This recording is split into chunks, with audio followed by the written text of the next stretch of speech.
Skill, a powerful energy gathered in the guy's hands. Monsters, a huge monster stood in front of the protagonist. Suddenly, he jumped up. Battles, the protagonist jumped high above the enemy. Suddenly, his body was cut into two halves. And death, both pieces fell heavily to the ground. There was no life in the protagonist's eyes. In a dim consciousness, he heard a familiar mechanical voice. The system notification reported that the character died and the mission failed. The cashier stood behind the counter and punched gum. It was the protagonist. Raising his head, he said that the customer was 401. The man threw him coins and rudely said, "Here." A 20-year-old student named Kibben thanked the customer and wished him luck. The guy saw the customer off with a smile on his face and said in his head that he worked part-time in a store and was quite happy with his life. As soon as the customer left, Kibben's face changed and he said with displeasure that the man was a bastard. He sat down, collected himself from the half coin and asked himself how he could be happy with such a life. The light was shining brightly from the windows of the store, and in the life of the main character, every day was the same. The scenario of what was happening was repeated over and over again. The guy silently looked out the window. The next second, he exhaled heavily. Suddenly, the phone vibrated in his pocket. Taking it out, Kibben saw a message from his mother, who asked what he was doing. The guy replied that he was working, and then asked why she suddenly wrote to him. His mother replied that she looked at the calendar and remembered that today was payday, and she already missed her son and the chicken. After reading this message, Kibben smiled and happily said to himself that he would get his salary today. After a short pause, he answered his mother that he would buy spicy chicken and batter today, to which she replied to him not to take it in batter, but in soy sauce with garlic. Suddenly, a loud sound was heard from the street, which made the protagonist very scared. Coming to his senses, he turned to the window in surprise. Without thinking twice, he jumped up. The guy opened the front doors, asking himself what it was, adding that it looked like an explosion. Suddenly, a black shadow eclipsed his face. Raising his head, fear appeared in Kibben's eyes. Huge and scary monsters towered over the houses. The protagonist looked at them in fear. The entire city,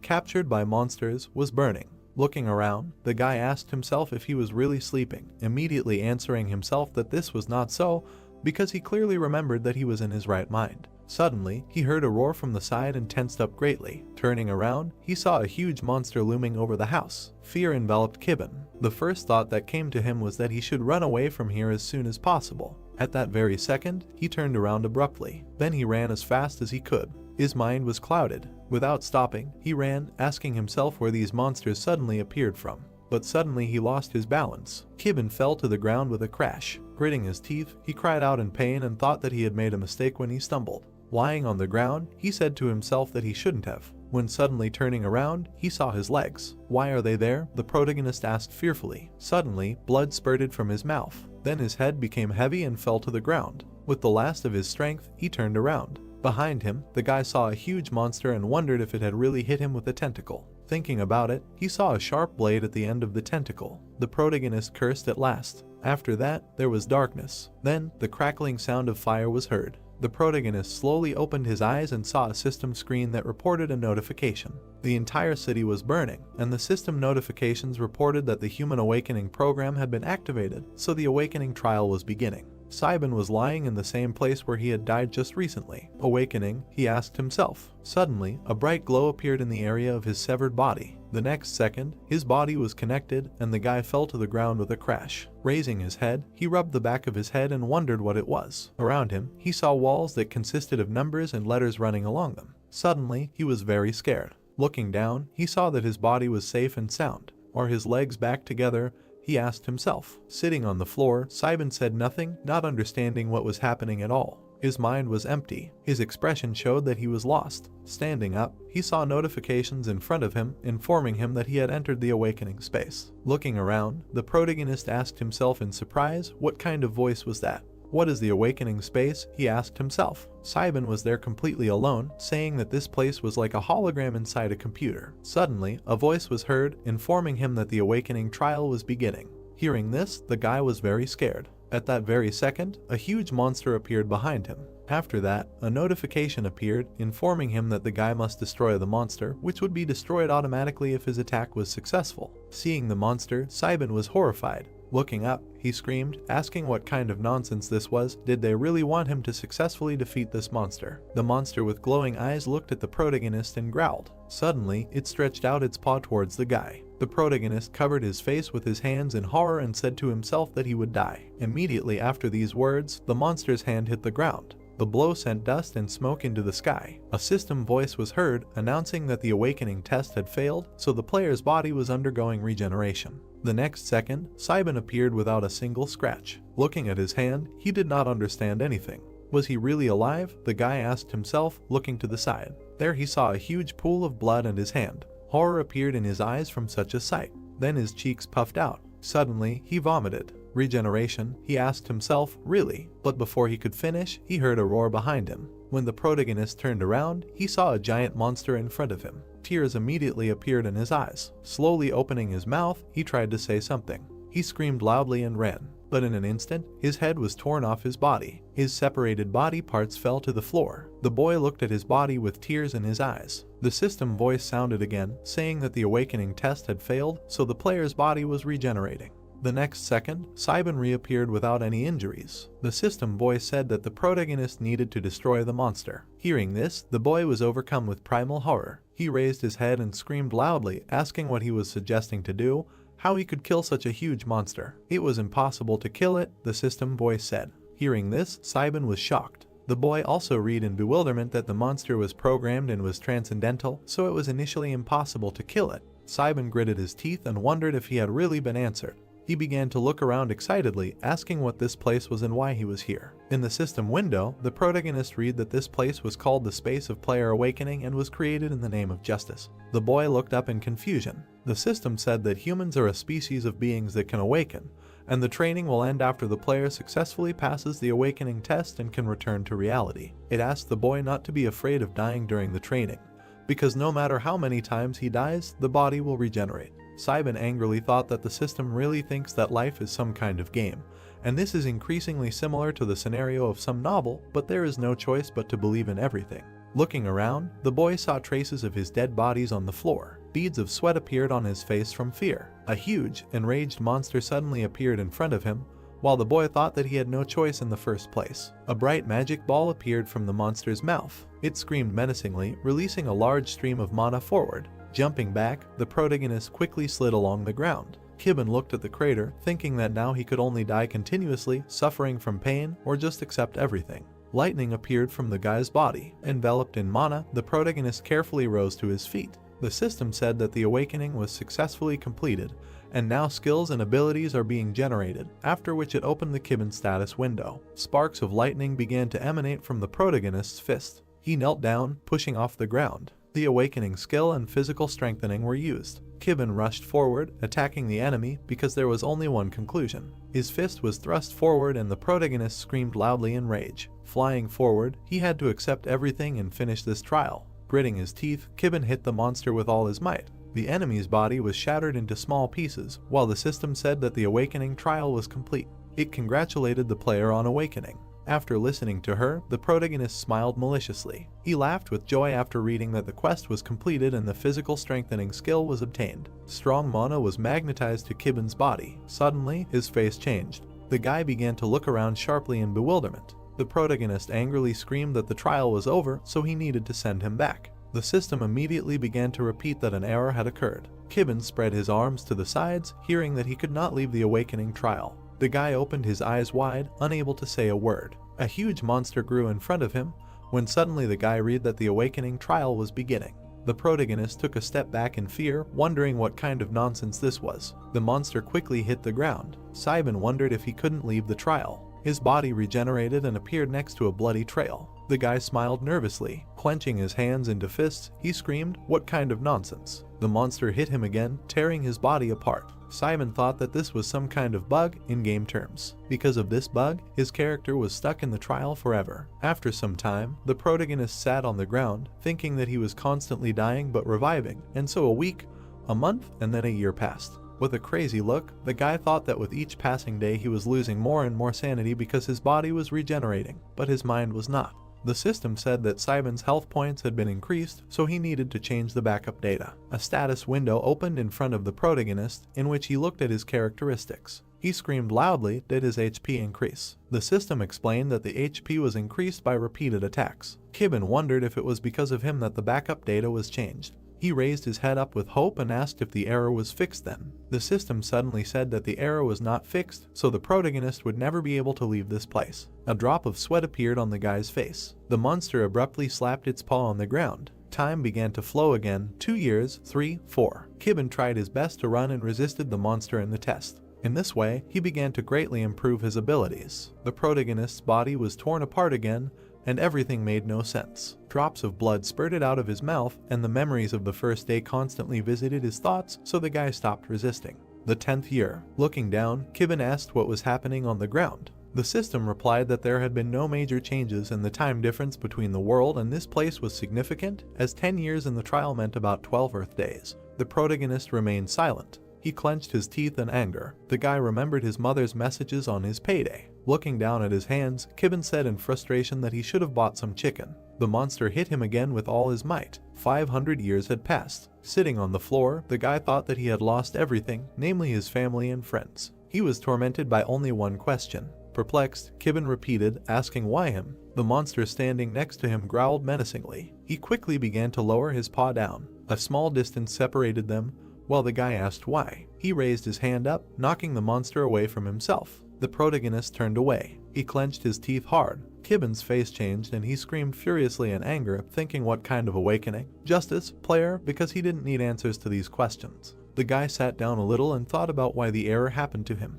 He thought that he just wanted to enjoy life. The protagonist clenched his teeth and blood spurted out of his mouth. Standing with his back to the ground, he felt it quickly approaching, not knowing what to do with his anger. The monster approached him, when suddenly the guy furiously turned around, directing it to only one place. Kibben stretched out his hand, furiously rushing forward. Time passed. There was a bright sunset outside. 10 years had already passed since the beginning of the awakening of people. A bright lightning strike appeared in the sky. The system began to repeat the error. A black hole was breaking through the sky. The system added that the server was damaged from the inside. The firewall in the system was destroyed, when suddenly Kibben burst out. Behind him lay a motionless monster in blood. Being in the sky, the guy's body was illuminated by bright lightning.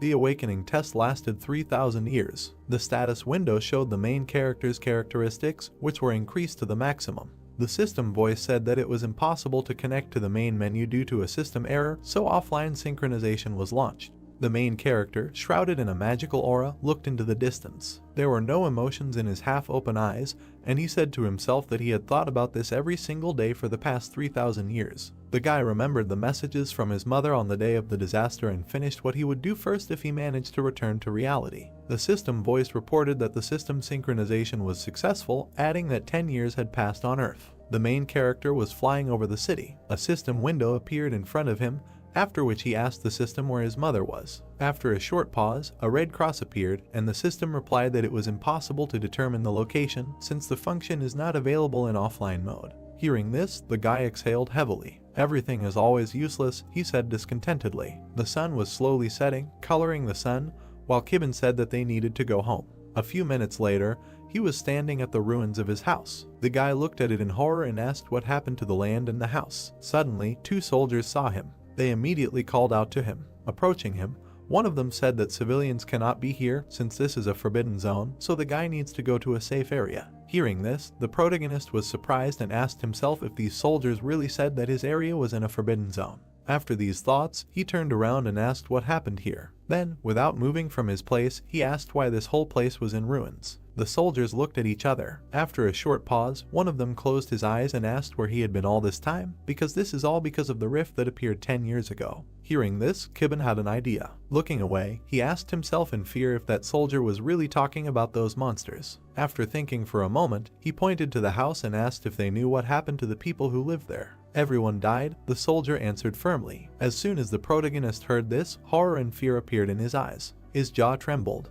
Everything around him changed color, while the boy wondered if his mother had died. But the soldier suddenly spoke. He put his hand to his chin and said that the people who managed to get out were safe, adding that he heard that the state evacuated them to a safe zone. Kibben silently listened to the soldier who continued to talk. If he was looking for someone, he should have heard. Suddenly, the protagonist grabbed the soldier. He asked where they were with eyes full of madness. The soldier was very scared from this. Taking the boy's hands, he answered that it was in the bad city of Zone B. Hearing this, the protagonist let go of the soldier. Then he started to run. The soldier exhaled heavily. Suddenly, the radio began to vibrate. A voice was heard. which reported that a rift had been discovered. The supposed location was the refugee village in Lunar City. The soldiers were shocked to hear this. Area B, the refugee village. Lightning appeared in the sky. At this time, a military vehicle was driving towards them. Upon arriving, the door of the vehicle opened. An old man with a scar on his eye got out. He was from the city defense force. Turning to the soldiers, he ordered them to cordon off the area and call for reinforcements because they would not be able to destroy all the monsters.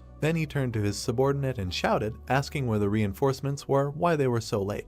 The soldier saluted and said that they were heading towards them. Hearing this, the old man could not help but slam his fist on the vehicle. He frowned and shouted furiously that these bastards were in no hurry because this was Lunar City, which meant they wanted to collect money from them again. While he was shouting, a girl approached him. It was First Lieutenant Juan. She asked what they should do with a worried face. The old man rarely turned around and shouted, ordering them to build a line of defense and deal with the small monsters, and they would deal with the rest when the reinforcements arrived. Hearing this, the lieutenant was very surprised. She waved her hand and asked if the general was serious, adding that then all the people would die. The old man looked at the girl and asked with displeasure if she was really suggesting that they go there without support and die with them. Then he ordered her to shut up with her opinion and build a line of defense, because if the monsters escaped to other zones, they would all die. Juan was horrified by these words. After a while, the soldiers were busy building walls. Suddenly, the protagonist's legs appeared not far behind them. He stopped and looked towards the soldiers. Seeing the cars, he asked himself what was going on, why were there so many soldiers here? Slightly lowering his head, he asked the system in his head what was going on here. The system suddenly reported that a rift was opening here,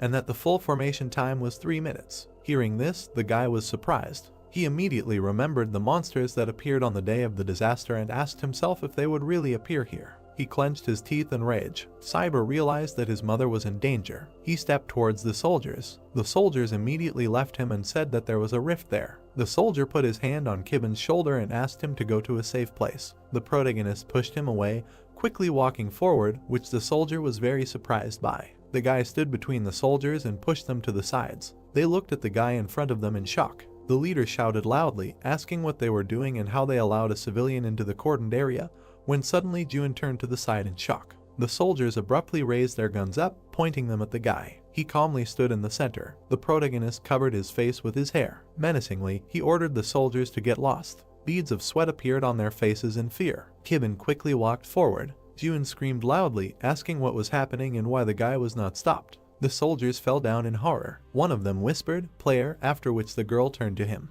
The guy added that this person was a player. Lightning suddenly appeared high in the sky. A strong rupture occurred, opening a portal. The soldiers raised their heads with wide open mouths. One of them asked in a trembling voice if the sky had cracked. Huge claws suddenly appeared from behind the rift. The soldier frowned in horror. His teeth began to chatter and his voice continued to tremble. Seeing the monsters, he screamed if this was a rift. All the soldiers froze in place while the guy screamed that this was suicide. Juan coldly looked ahead when suddenly she clenched her teeth in anger. She broke away from her place and quickly ran forward. The frightened soldier looked after her with bewilderment. The girl rushed forward without a single doubt. At this time, silence reigned on the other side of the city. Kibben slowly climbed the stairs. The system said that the route was generated. His rank was 5 stars. The guy gritted his teeth in anger. The monsters lay on the edge of the buildings, carefully watching him. Baring their teeth, they growled furiously. The monster abruptly pushed off from the building. It opened its mouth wide, approaching the protagonist. Without looking back, Kibben hit the enemy in the face. The monsters looked at the corpse lying on the stairs in bewilderment. One of them opened its mouth and stuck out its tongue. It stuck out its teeth and advanced on Kibben. The guy dodged the attack without flinching. Stretching his hand forward, he ordered not to interfere. Frowning, the protagonist grabbed the tongue with both hands. He quickly turned around and pulled it with all his might. The monster's body trembled with pain and gushed blood. Kibben came closer to him and pressed his tongue back. Trampling him, the monsters loomed over the protagonist. One of them changed his expression, frowning menacingly. The guy jumped up and hit him in the chin with all his might. He clenched his teeth, turning over in the air. Kibben looked up, examining all the opponents. The protagonist began to swing his legs in different directions. The guy clenched his fists, attacking the monsters. He spun in the air, forming lightning strikes. His body was surrounded by torn parts of the monsters. The enraged dragons quickly flew down with their mouths open. Kibben spun menacingly in the sky. He straightened his leg and hit one of the opponents in the face. The guy continued to attack, breaking their bodies into small pieces. The frightened monsters retreated back. Kibben watched as the parts of the monsters quickly flew down. The guy pushed off, quickly accelerating and flying forward. June quickly ran forward. She wondered where he was because he was just coming here. After climbing the stairs, the girl suddenly stopped. She raised her head up, saying in a trembling voice, "Impossible." The girl looked at Kibben's back, asking if he really destroyed the 5-star rift alone. Suddenly, an explosion was heard from the side. A huge monster stood above the houses, roaring loudly. Shock suddenly appeared in his eyes. He saw his dead relatives. His eyes were covered with rage. He leaned towards the protagonist, screaming furiously. At this time, the system informed Kibben that the leader had been found. The guy heard this and looked at the monster. The system again said that the rift would be closed after it was destroyed. The protagonist's eyes were full of hatred and anger. He turned to face the enemy. Without a drop of fear or doubt, the guy walked towards the monster. The monster looked at him, showing a terrifying aura. But the protagonist did not stop and showed his aura in response. From his expression, it was clear that he would never lose. At this time, under the influence of a powerful aura, the soldier fell to his knees. June was shaking with fear. She looked at the huge roaring monster and said that it was a Class 5 leader. Suddenly, she turned around and saw people. They were all terrified, and the girl realized that they were survivors. While the monster was distracted, the lieutenant realized that it was now or never that she had to save them. After these thoughts, she stood up and shouted at the people to save themselves. The survivors stood there, not daring to move from the spot. Suddenly, a furious scream was heard. Hearing it, June turned around. Horror appeared in the people's eyes. They clenched their teeth, trying not to give in to fear. But the next second, they ran away screaming. They all ran past the protagonist. Among them were even small children. The girl hurried with all her might, and there were tears in her eyes. Then suddenly she stumbled. The girl fell with a crash. Screaming in pain, she called for her mother. The woman immediately rushed to her daughter, but the monster was already behind. Jumping on them, it opened its mouth. Seeing this, the mother hugged her daughter tightly. Blood spurted everywhere. The girl closed her eyes and cried, but not feeling pain, she opened them. The monster was held tightly by the mouth. The protagonist saved the mother and daughter. Thanking him, they ran. Kibben looked at them out of the corner of his eye. There was sadness and sorrow in his eyes. Without taking his eyes off, he ordered the system to find his mother. Then he raised his head, listening to the system say that scanning the area from the player's memory had begun.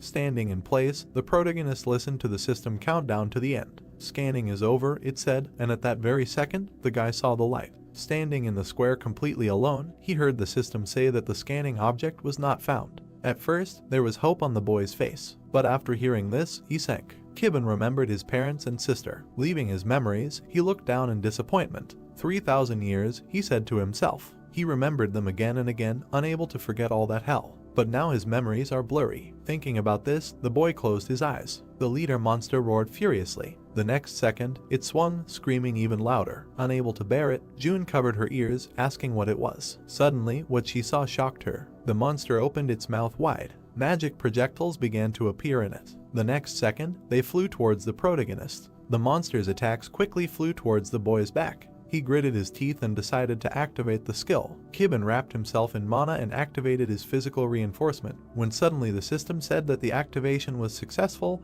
and the awakening mode was on. The guy's eyes glowed with mana. Swinging his arm, he threw an attack forward. Covering his face with his hair, he looked down. Kibben remembered his mother's messages about how she missed her son and the chicken. The protagonist pushed off the ground with all his strength. In his mind were memories of a happy payday. He gritted his teeth from the pain in his heart. Messages with his mother continued to pop up in front of his eyes. Wrapped in lightning, the guy rushed towards the attacks. He quickly swung his fist, defending himself from the blows. June's mouth opened in shock, thinking that it was incredible because the guy redirected the monster's attacks outside the monster. Kibben landed on the ground, bracing himself with his hand. The girl watched him carefully. She excitedly thought that he did not miss any of them. With glowing eyes, the monster quickly looked forward. He immediately opened his mouth wide. A magic ball began to activate in his mouth. He let out a menacing cry and released a huge stream of mana forward. Simon stood straight, waiting for the attack coming towards him. Streams of lightning began to form in his palm. The guy quickly put his hand behind his back. Gritting his teeth, he menacingly pointed his fist forward. A tear from the guy's eye fell to the ground. Covering his face with his hands, he quickly rushed forward. A large whirlwind of mana flew towards the protagonist. The monster's face changed, greatly surprised. He opened his mouth wide, screaming loudly. His body was thrown back sharply. It dissolved into thin air, leaving no trace. The survivors and soldiers looked up in excitement. The protagonist stood in front of the crater, looking at the bright sun in the sky. Jiwon, with her mouth wide open, fell to her knees. With beads of sweat on her face, she could not utter a word. Saibin turned back, turning off the skill. After a couple of seconds, he returned to his previous state. The boy stood above the crater, looking down. He pursed his lips in pain. The protagonist closed his eyes, thinking that he was tired. Careful footsteps were heard on the stairs. Jiwon turned around in surprise, sensing someone's presence. The woman's hands and body were shaking violently. She looked at Kibben's back and called out to him. The protagonist stopped, turning around abruptly. He froze in shock, opening his eyes. They were standing a few meters away from each other. The system said that it had started scanning the voice,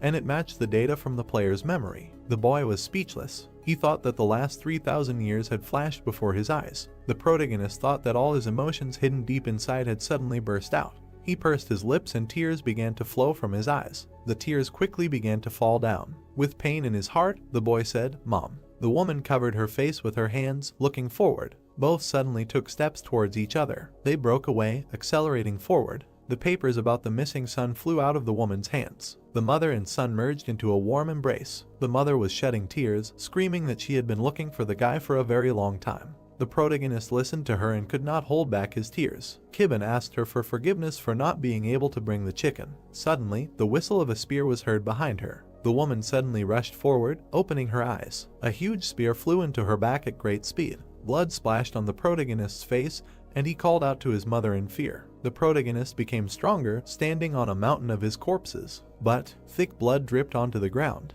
This power, the spear pierced the body of the protagonist's mother. It passed through, touching Kibben. It was useless because he could not protect the most precious person. The spear was slowly pulled out of the woman's body. The next second, the protagonist's mother fell to her knees. Having fallen to her, the guy did not know what to do. The monster behind him was waving a tentacle with a blade. Suddenly, it attacked again. Screaming loudly, its tongue flew towards the protagonist. But Jiwon was already there. She opened fire on the monster with a pistol. She fired bullet after bullet. Smoke came out of the pierced flesh of the monster, and it let out a shrill squeak. The next second, it died. At this time, Kibben was holding his mother in his arms and asking her to wake up. The woman slowly reached out to her son's cheek. The guy looked at her with tears in his eyes. Smiling warmly, his mother finally told him not to cry because she loved him. After these words, there was silence. Kibben sank to the ground. Putting his mother down, he slowly got up. Tears were streaming down his face. Raising his head, he wanted to scream. The protagonist raised his head to the sky. The next second, he screamed with all his might.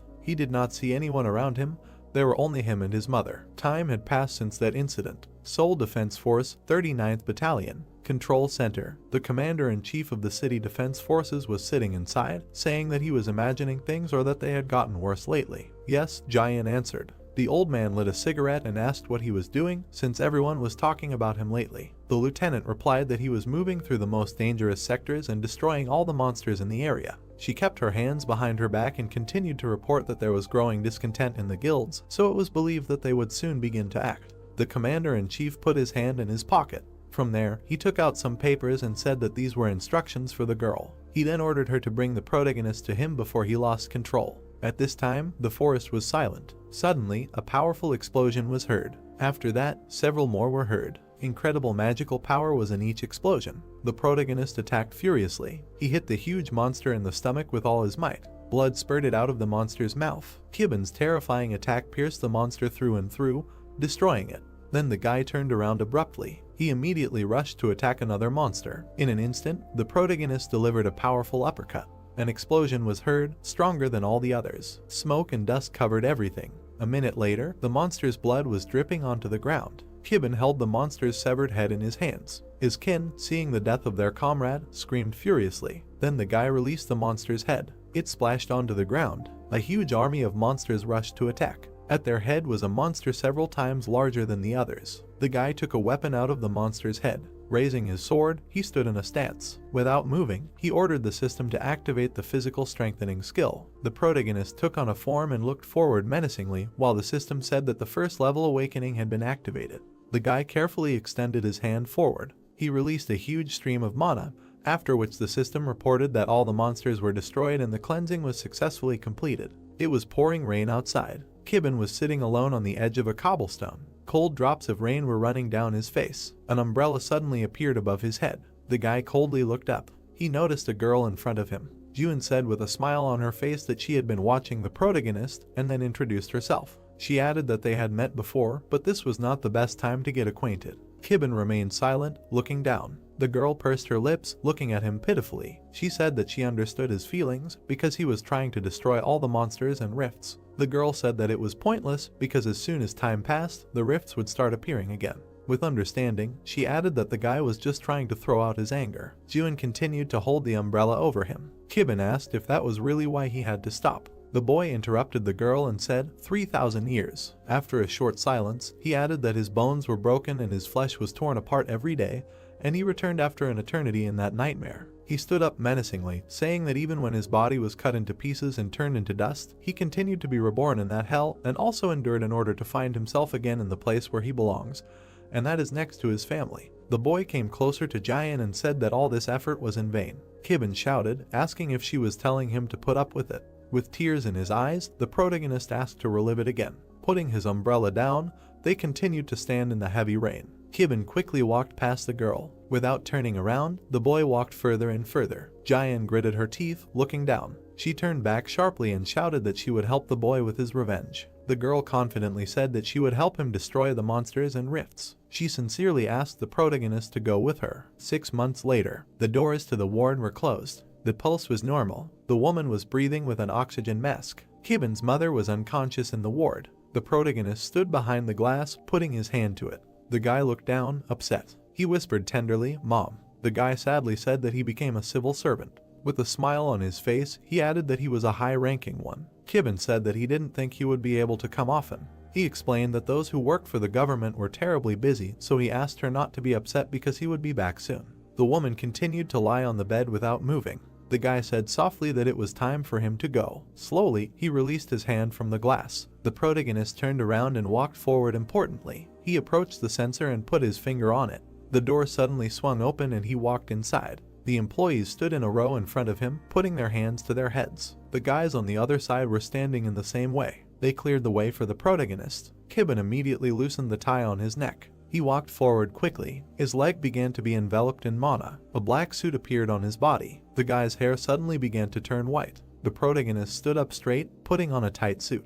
He looked ahead and firmly said that they were moving out. Angry crows and owls were flying in the mountains. Kibin came closer, raising his head up. Once in the air, the leader of the birds appeared in front of him. The raven opened its mouth menacingly, looking forward. The protagonist spread his arms out to the sides, emitting a strong flow of mana. Enveloped in magic, the guy continued to float in the air. He looked menacingly forward from under his brows. A bar. The news was on TV, in which a man said that the government had officially announced that the work of the Shield Guild and the defense service of the capital region was finished. There was only one person in the bar. The man was drinking whiskey with ice. He quickly drank the drink in a few seconds. Then he put the glass on the table. Suddenly, he asked what he was doing here. A man in a suit sat down next to him. He smiled and replied that he was here to drink the same thing as the captain of the Scout Guild Chiel. The man in the hat lowered his head. After a short pause, he picked up his hat. Taking off his hat, he said, "Get to the point." While Chiel drank whiskey, his companion said that this is why he values him so much and then asked if he had heard of him.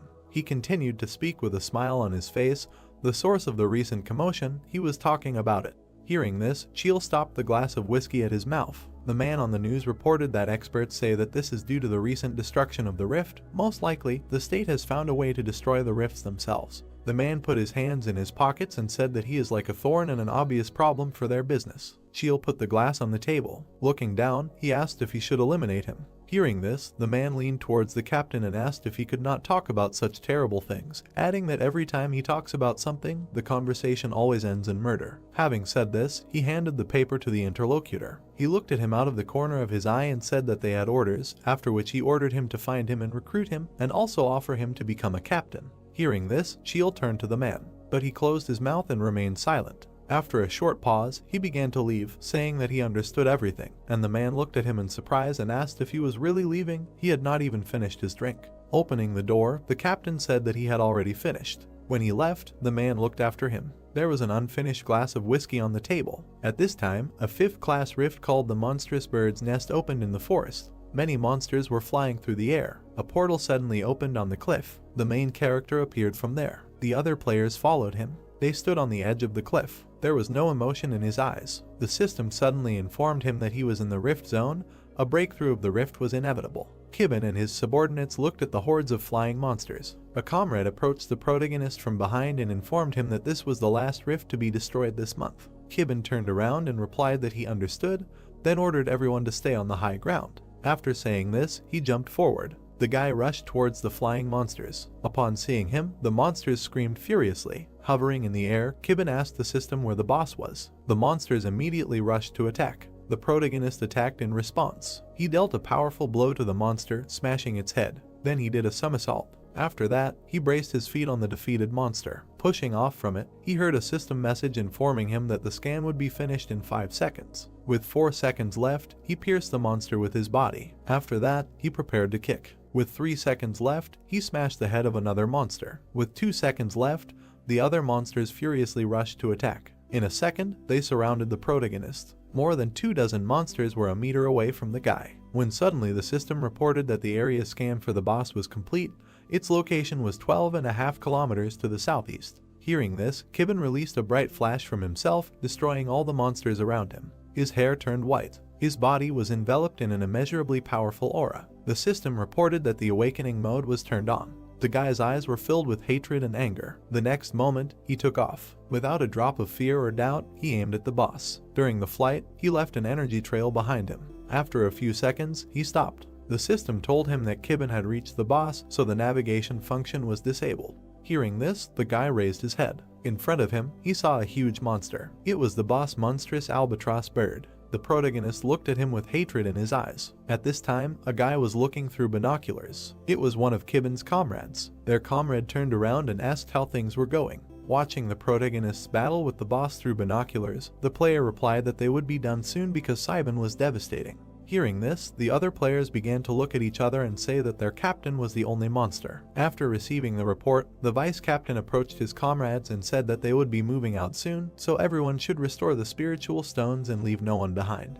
But suddenly, a bright glow appeared behind them. Turning around, the vice captain wondered why a rift was opening here. Suddenly, a knife flew out of it. Seeing it, the guy's eyes showed shock. At the very last moment, he managed to bow his head, but the dagger still left a small cut on his cheek. Suddenly, a man jumped out of the portal at him, raising his sword behind his back. The next second, he made a quick strike at the vice captain. The protagonist's comrade fell to the ground. Blood dripped from the invader's sword onto the ground. The vice captain was lying on the ground in a pool of his own blood. The person who killed him was a girl, and several more people came out of the portal behind her. Seeing them, Kibben's subordinates waved their hands and asked who they were. Suddenly, a man's voice was heard asking if the man was dead. Hearing this, the protagonist's comrades became scared. Another man in heels came out of the portal. The man approached the vice captain and thoughtfully said that he died from such an attack. It was Chiel. He closed his eyes and thought. Opening them, he said that he probably was not Kibben. Hearing this, the protagonist's subordinates became very tense. Chiel put his hands on his hips and said that he would ask the rest of them one single question,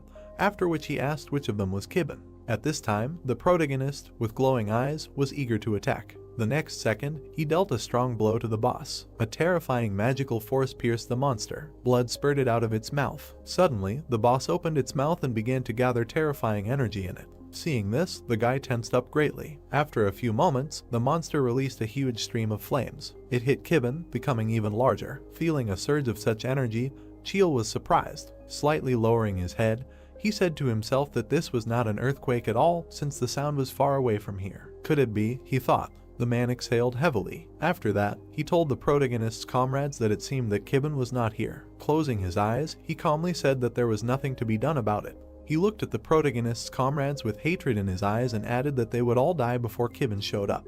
Deep night. Forest. He is here, he firmly said in his head. Looking around at the dark places, he said to himself that he was scared. After that, another voice asked why he was here now. Under the starry sky, the answer was heard that he did not know, because it could be because of the previous rift. What does the rift mean? The voice asked, to which the interlocutor replied that he did not know. No one knows, so they need to check whether this rift is safe for them or not. 2 black silhouettes were visible on the edge of the cliff, and one of them happily said that he found it. This was said by a guy with short white hair. The fire was blazing, absorbing the protagonist, when suddenly the system reported the assignment of a new ability. The protagonist's hand appeared from the fire. Saiban was absorbing the fire of a huge monster. His eyes were full of hatred. In his status window, the S-rank resilience skill appeared. When the fire went out, the guy saw his opponent. The boss looked at him and growled furiously. The protagonist looked at the monster with contempt in his eyes. After a short pause, she said that it was time to end this. Having said this, he clenched his hand into a fist. Then the guy stood up.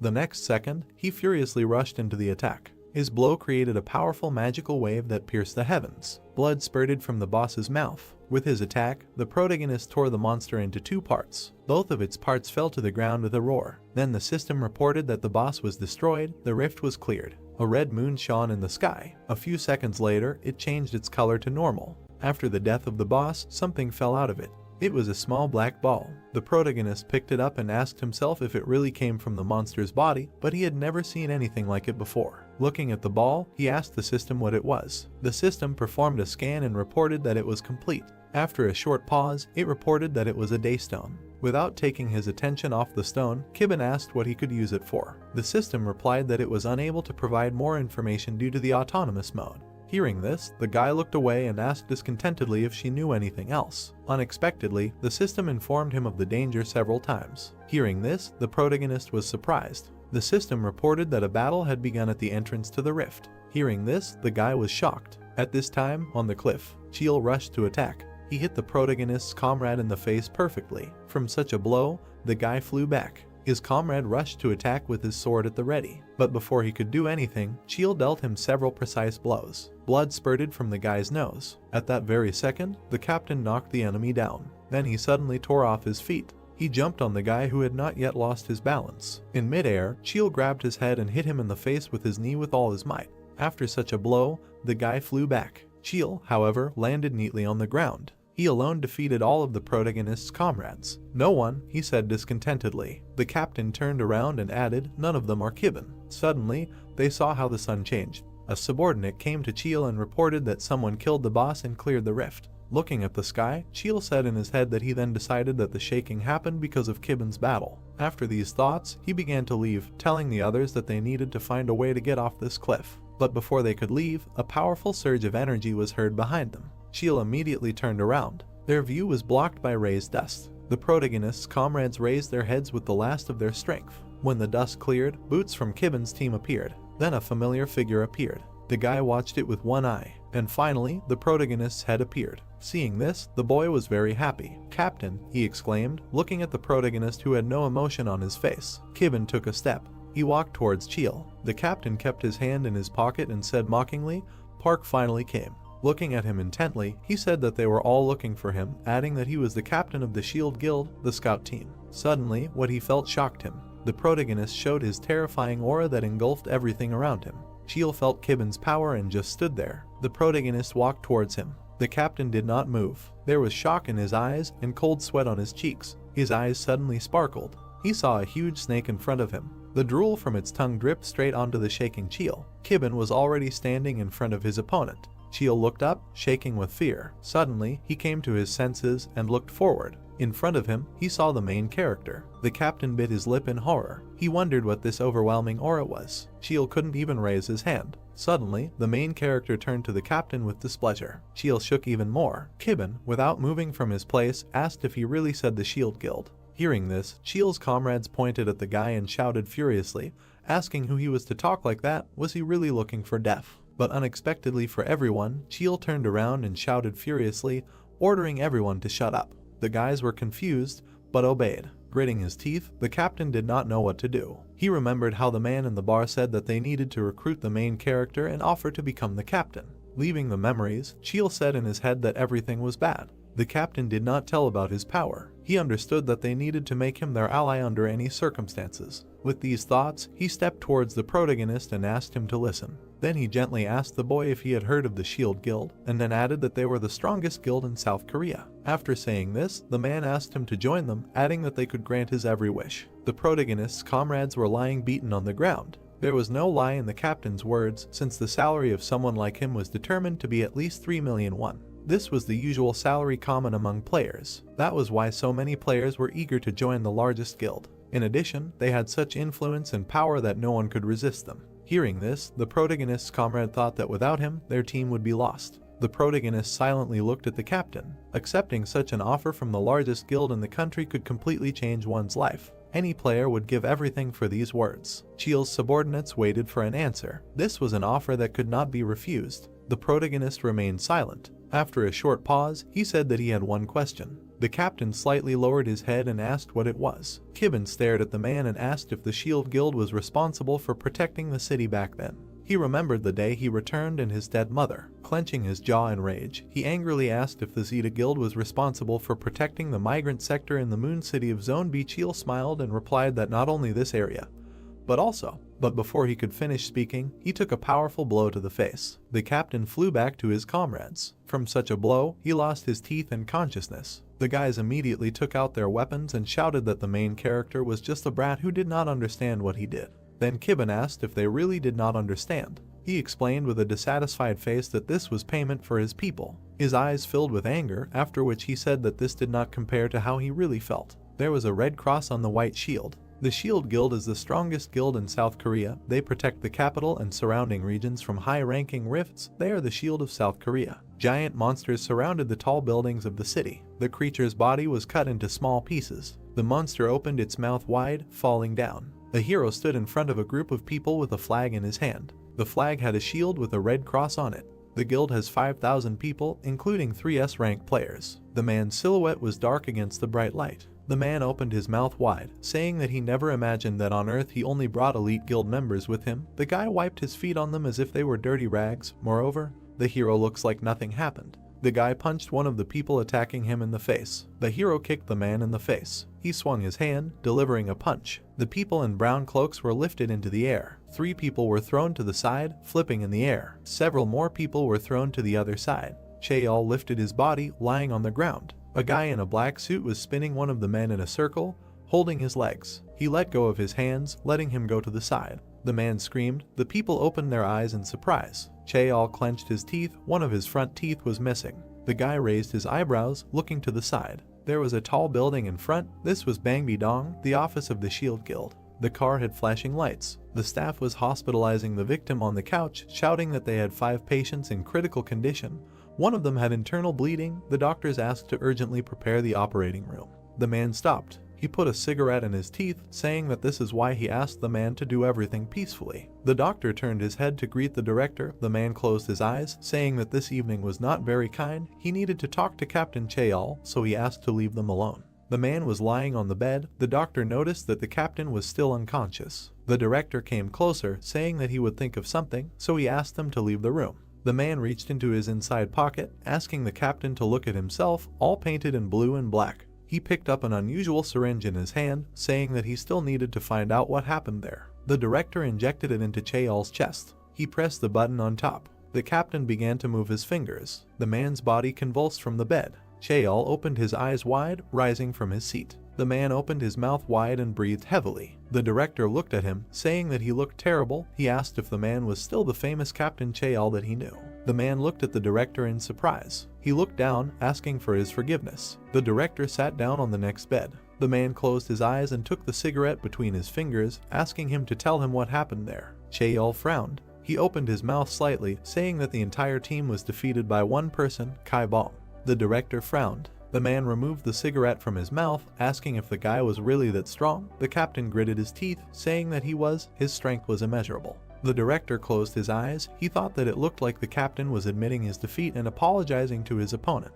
The man opened his mouth slightly, saying he had one question. He pointed at the captain with his cigarette, asking how the boy would act against the guild masters. Chaeol looked at him, saying it was obvious. The man pursed his lips nervously. 2 male images appeared. Captain Chaeol couldn't give an exact answer. Kibben, the master of the Shield Guild, these 2 were beings beyond his understanding. A short man wouldn't see what was behind a wall if he stood in front of it. Chaeol was in a different category. The captain clenched his hand into a fist, saying he couldn't answer that question. The director took the cigarette between his fingers. He leaned forward, asking if they could lure the protagonist to their side. The captain closed his eyes, saying the boy was hostile towards them. Chaeol looked forward, remembering the moment when Kibben beat up the guild members. The man got up from the bed, saying he understood everything. The director headed towards the exit, saying that the captain needed to get a good rest since he had woken him up using medicine, so he would feel unwell. Chaeol looked after him, saying that he understood. The man left the room, lighting a cigarette. He raised his lip nervously, saying that they needed to cooperate with the protagonist before the other guilds suggested it to him. The director held the phone in his hand. The man brought it to his ear, introducing himself and saying that they needed to send the assassin to the vice master. The protagonist frowned, holding the phone to his ear. The director walked down the hospital corridor, saying that if they couldn't get him, they should get rid of him, then the guy wouldn't stand in their way. The man smiled, holding a cigarette in his mouth. The shore was washed by blue waves. It was a fourth-rank rift, a bottomless beach. A giant crab raised its claws. A bright stream of light cut through its body. The protagonist clenched his hand into a fist. Kibben opened his mouth, addressing the system and saying that he had a question. The system said that he could ask anything. Air bubbles appeared in the water. A giant black monster rose from the depths of the water behind the guy. It opened its mouth wide. Kibben raised his fist to strike. He put it forward. A bright stream of light appeared behind his body. The giant creature fell apart into small pieces. The guy froze among the falling parts of the monster's body. Kibben froze, asking to tell him more about the Daystone. The system reported that the request was accepted. The Daystone is a black sphere that the hero picked up before. The guy remembered himself with an object in his hand, saying that he knew this. He was interested in whether the system knew anything else. The system reported that it was impossible to find more information in the offline module, so it cleared the Daystone. The protagonist waved his hand, asking it to forget about it. Kibben opened his eyes wide. He raised his head, asking if she really purified the Daystone. The hero reached into his pocket. The boy widened his eyes, looking at the bright sphere in his hand and asking why she did that. Cybin froze in place. The system reported that when absorbing the Daystone, two effects can appear. The first, increasing the level of the system, and the second, access to the source of the rifts. The hero tightly clutched the sphere in his hand. Cybin widened his eyes, looking at the object in his hand. The protagonist frowned, thinking about the source of the rifts. He allowed the system to absorb the stone. Blue waves washed over the sand. The system reported that the absorption of the Daystone began. There was a blue sky above the buildings. People were walking down the street. They opened their mouths in surprise, looking away. Passers-by widened their eyes. Among the crowd, a guy in a blue robe was walking. The hero looked at the piece of paper in his hand, saying that this was a bit problematic. Kangwee turned to the girl, holding out a sheet. He asked if she had ever met this man. The girl's eyes widened. She looked at the hero in surprise. Bright streams appeared around the sphere in the hero's hand. They grew larger, surrounding his body. Kibben frowned. On Kangwee's sheet there was a crookedly drawn man. The girl stepped aside, saying that she did not see him. She thought that the guy was crazy. The hero scratched the back of his head, saying that this drawing was strange. A bright stream of light fell on the body of the protagonist. There were bright highlights in his palm. The system reported that the process of absorbing the Daystone was complete. The system expanded. Kangwee smiled. He put his hand out, frozen in place. The hero stood among the people passing by. The guy lowered his head and grinned. Kangwee pulled his hat down. The hero raised his eyebrows and smiled, saying that he had found Kibben. The system reported that new features had been added: human analysis and expression of emotions.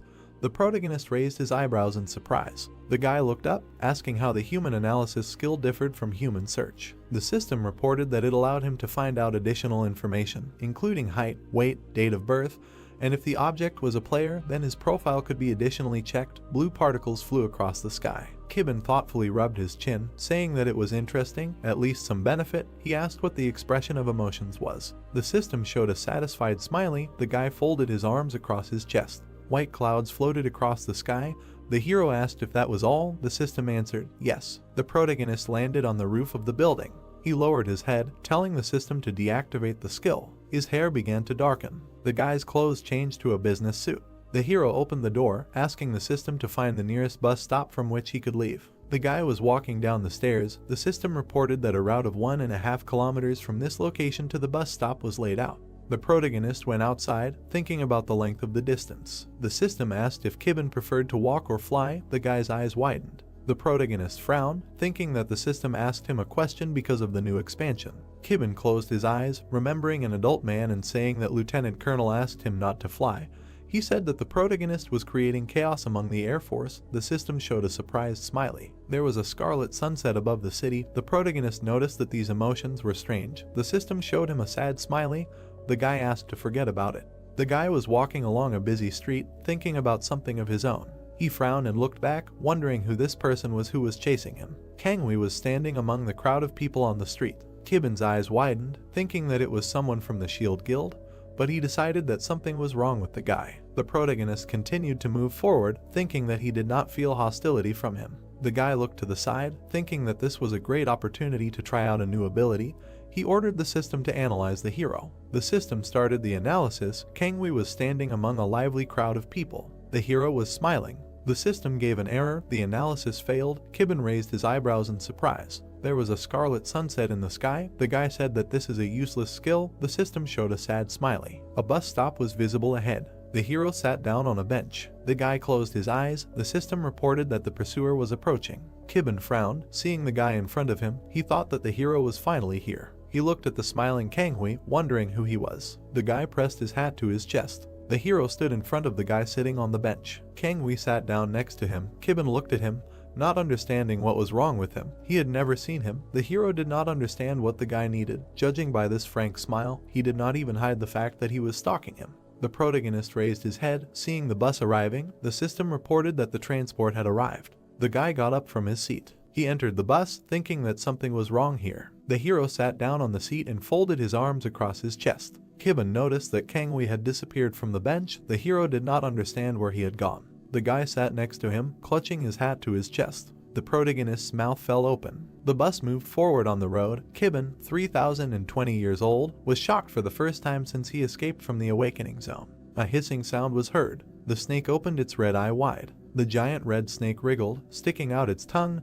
It was a swamp snake. Its body was intertwined with another giant snake. A large sword was stuck into the ground. The cloak fluttered in the wind. The hero held the hilt of the weapon in his palm. There was a large scar on the guy's face. The giant swamp snake wriggled, approaching him. The hero pulled the tip of the sword out of the ground. Taram grabbed the sword with both hands and swung. The snake hissed, opening its mouth wide. The hero gritted his teeth, looking forward. The guy swung, cutting through the open mouth of the swamp snake, leaving a bright mark in space. A stream of energy moved forward, cutting the body of the giant red snake. Two snake heads appeared next to Taram, their mouths wide open. The hero swung his sword. The boy gritted his teeth and frowned. He swung, cutting through the body of the giant snake. Behind him, the huge snake opened its mouth, preparing to swallow the hero. The snake slammed its mouth shut, raising streams of dust into the air. Its eye was wide open. Something caught the snake's attention. It looked to the side. The body of the giant snake was cut from the inside. The boy came out of it. The hero took a few steps forward. Small pieces of the snake's body fell from the sky. Taram put the sword on his shoulder. The hero frowned, looking to the side. He tightly gripped the hilt of the sword. The boy threw the sword to the side. Streams of raised dust rose into the air. Taram leaned over, looking forward. The boy opened his mouth, telling him to come out. Streams of raised dust began to dissipate. The man was standing by the trunk of a tree. James Lee smiled and leaned on his sword, telling the vice master that it was close. Taram frowned, looking at him. The hero belongs to the Shield Guild, the Emperor of the Sword. The boy looked at the director, saying that he was a coward as always. The man laughed, saying that the hero was nasty as always. James Lee smiled, saying that the poison of large snakes corrodes equipment, even if he is a liar master. He must remember that their condition is not rubber. Taram put the sword behind his back, telling him to stop talking idle and tell him why he came. The hero arched his eyebrows, saying that he ordered him not to come to him unless it was urgent. The director picked up a cigarette, asking if he didn't get the message. Then he realized that the hero really lived in the dungeons. James Lee took a cigarette in his mouth, saying that he needed to eliminate someone. Taram's hair was fluttering in the wind. He turned his leg. The hero turned around, saying that he was not interested. The man should give this matter to the scout team. The director exhaled smoke. He smiled, saying that he had already done it, but they did not leave a scratch on the guy. He destroyed them. Taram's eyes widened. The scout team is a special force of the Shield Guild that only encounters players. They are talented fighters that the guild raises with special care. They are trained by the best masters of the guild. They are the priority of the guild and receive the best inventory. The scout team has never failed a mission until now. The girl stood in front of the two guys. The heroes were dressed in brown cloaks. There was a large sword against the dark background. Taram turned around, his eyes wide. He pursed his lips. The hero thrust the tip of the sword into the ground. The guy squeezed the hilt of the sword, standing in front of the man. Taram smiled widely, saying that the director had just interested him at first, but now he was all ears. Above the tall building, the sky was scarlet from the sunset. In the corridor, there was a long red carpet that went to a brown door. On the sign was the inscription, "The Prime Minister's Office." Blood was dripping from the tip of the sword. There were dark stains and debris on the floor. The guy smiled. Taram was sitting on a chair in front of the window, resting his sword on his shoulder. There were bodies of dead people on the floor. The hero smiled, saying that they had not seen each other for a long time. Sangren stood in front of the two guys. The girl frowned. Sangren clenched her hands into fists, looking forward. She is the Prime Minister of South Korea and an S-rank player. The girl is a player with one of the best abilities. She decided to go the path of politics in order to save more players than she could if she continued the path of a warrior, a South Korean hero. The girl and two guys behind her were standing in a room full of corpses and broken tables. Taram smiled, saying that they hadn't seen each other for a long time. He asked how she was doing. Sangren frowned, saying that she didn't need his concern. She asked not to call her ma'am. The hero sat on a chair in front of her, saying that she was still as heartless as before. He asked if that was too rude, since it had been 3 years since he last saw her. The girl silently looked at the corpses of people on the floor. She opened her mouth, saying that it was true. It really had been 3 years. Sangren frowned, summoning a red sword and a magic seal on the floor. The girl's eyes widened, asking if he had forgotten her character in just 3 years. A bright stream of lightning shone in front of the guys. The heroes gritted their teeth, looking forward. There were pink streams of energy on the dark background. An S-rank player, the current Prime Minister, however. The girl has a unique feature. 10 years ago, she was one of the first to awaken. In other words, she is the first. The city was being destroyed by giant dragons and snakes. Sangren put her hands in front of her. The girl opened her mouth, ordering the skill to activate mass teleportation, the magic of the 7 stars. The magic seal occupied the entire room, shining brightly. A stream of light illuminated the entire floor of the building. The guy arched his eyebrows, covering his face with his hand. The girl and Taram disappeared from the room. Above the sea, the sky was scarlet from the sunset. It was the coastal cliff of Gangwon-do. A bright stream of light struck the ground. Sangren stood in front of the guy, holding a sword in her hand. The hero smiled, saying that she has not changed. The guy stood opposite, asking if she really thinks that by teleporting them here, no outsiders are involved. Sangren frowned, pointing her sword at him. The girl opened her mouth, addressing the Vice Master of the Shield Guild. She took a fighting stance, saying that he was under arrest on charges of treason. There was a scarlet sunset in the sky. The bus stopped. The driver announced that this was the stop, the headquarters of the Seoul Defense Forces. The protagonist walked forward. Kangwi followed him. The guy looked around in surprise. Kibin closed his eyes, listening to the hero's words of admiration. The military at the entrance greeted the protagonist, raising his hand to his head. One of them widened his eyes, looking at the guy behind the hero. The military opened his mouth, asking if this was his brother. Kibin put his hands in his pockets, saying that he did not know him. The guy stopped Kangwi. He arched his eyebrows, saying that he cannot go there, because this is a military zone and civilians are not allowed inside. The protagonist sighed heavily, lowering his head. The boy walked forward, wondering who it was. Kibin took off his jacket, saying that anyway if he asked the system about the cause of the rifts it wouldn't answer. He wondered if he should collect more daystones and absorb them because it might make the system smarter than it is now. The protagonist froze in place, looking at the sphere in his hand. The system reported that information about the cause of the rifts might be available. The boy gripped the daystone tightly. Kibin pulled his tie down. The protagonist took off his shirt, looking down. He looked out the window, seeing Kangwi huddled under a bowler hat. The boy took off his pants, looking at the protagonist in the window. The military ran up to the building, saying that they needed to catch Kangwi. The boy jumped off the window and ran forward with a smile on his face. Kibin sighed heavily, closing his eyes, saying that it was driving him crazy. There was a scarlet sunset in the sky. The military shouted after the boy, telling him to stop. A gust of strong wind swept over the green grass. Taram gritted his teeth, thrusting his sword forward. Sangren frowned, holding the weapon in front of her. The boy approached her, the swing of their swords leaving bright flashes in space. Their weapons crossed. Sangren bent her legs, trying to resist the onslaught of the giant sword. Taram opened his mouth, telling her to hand over Kibin to him.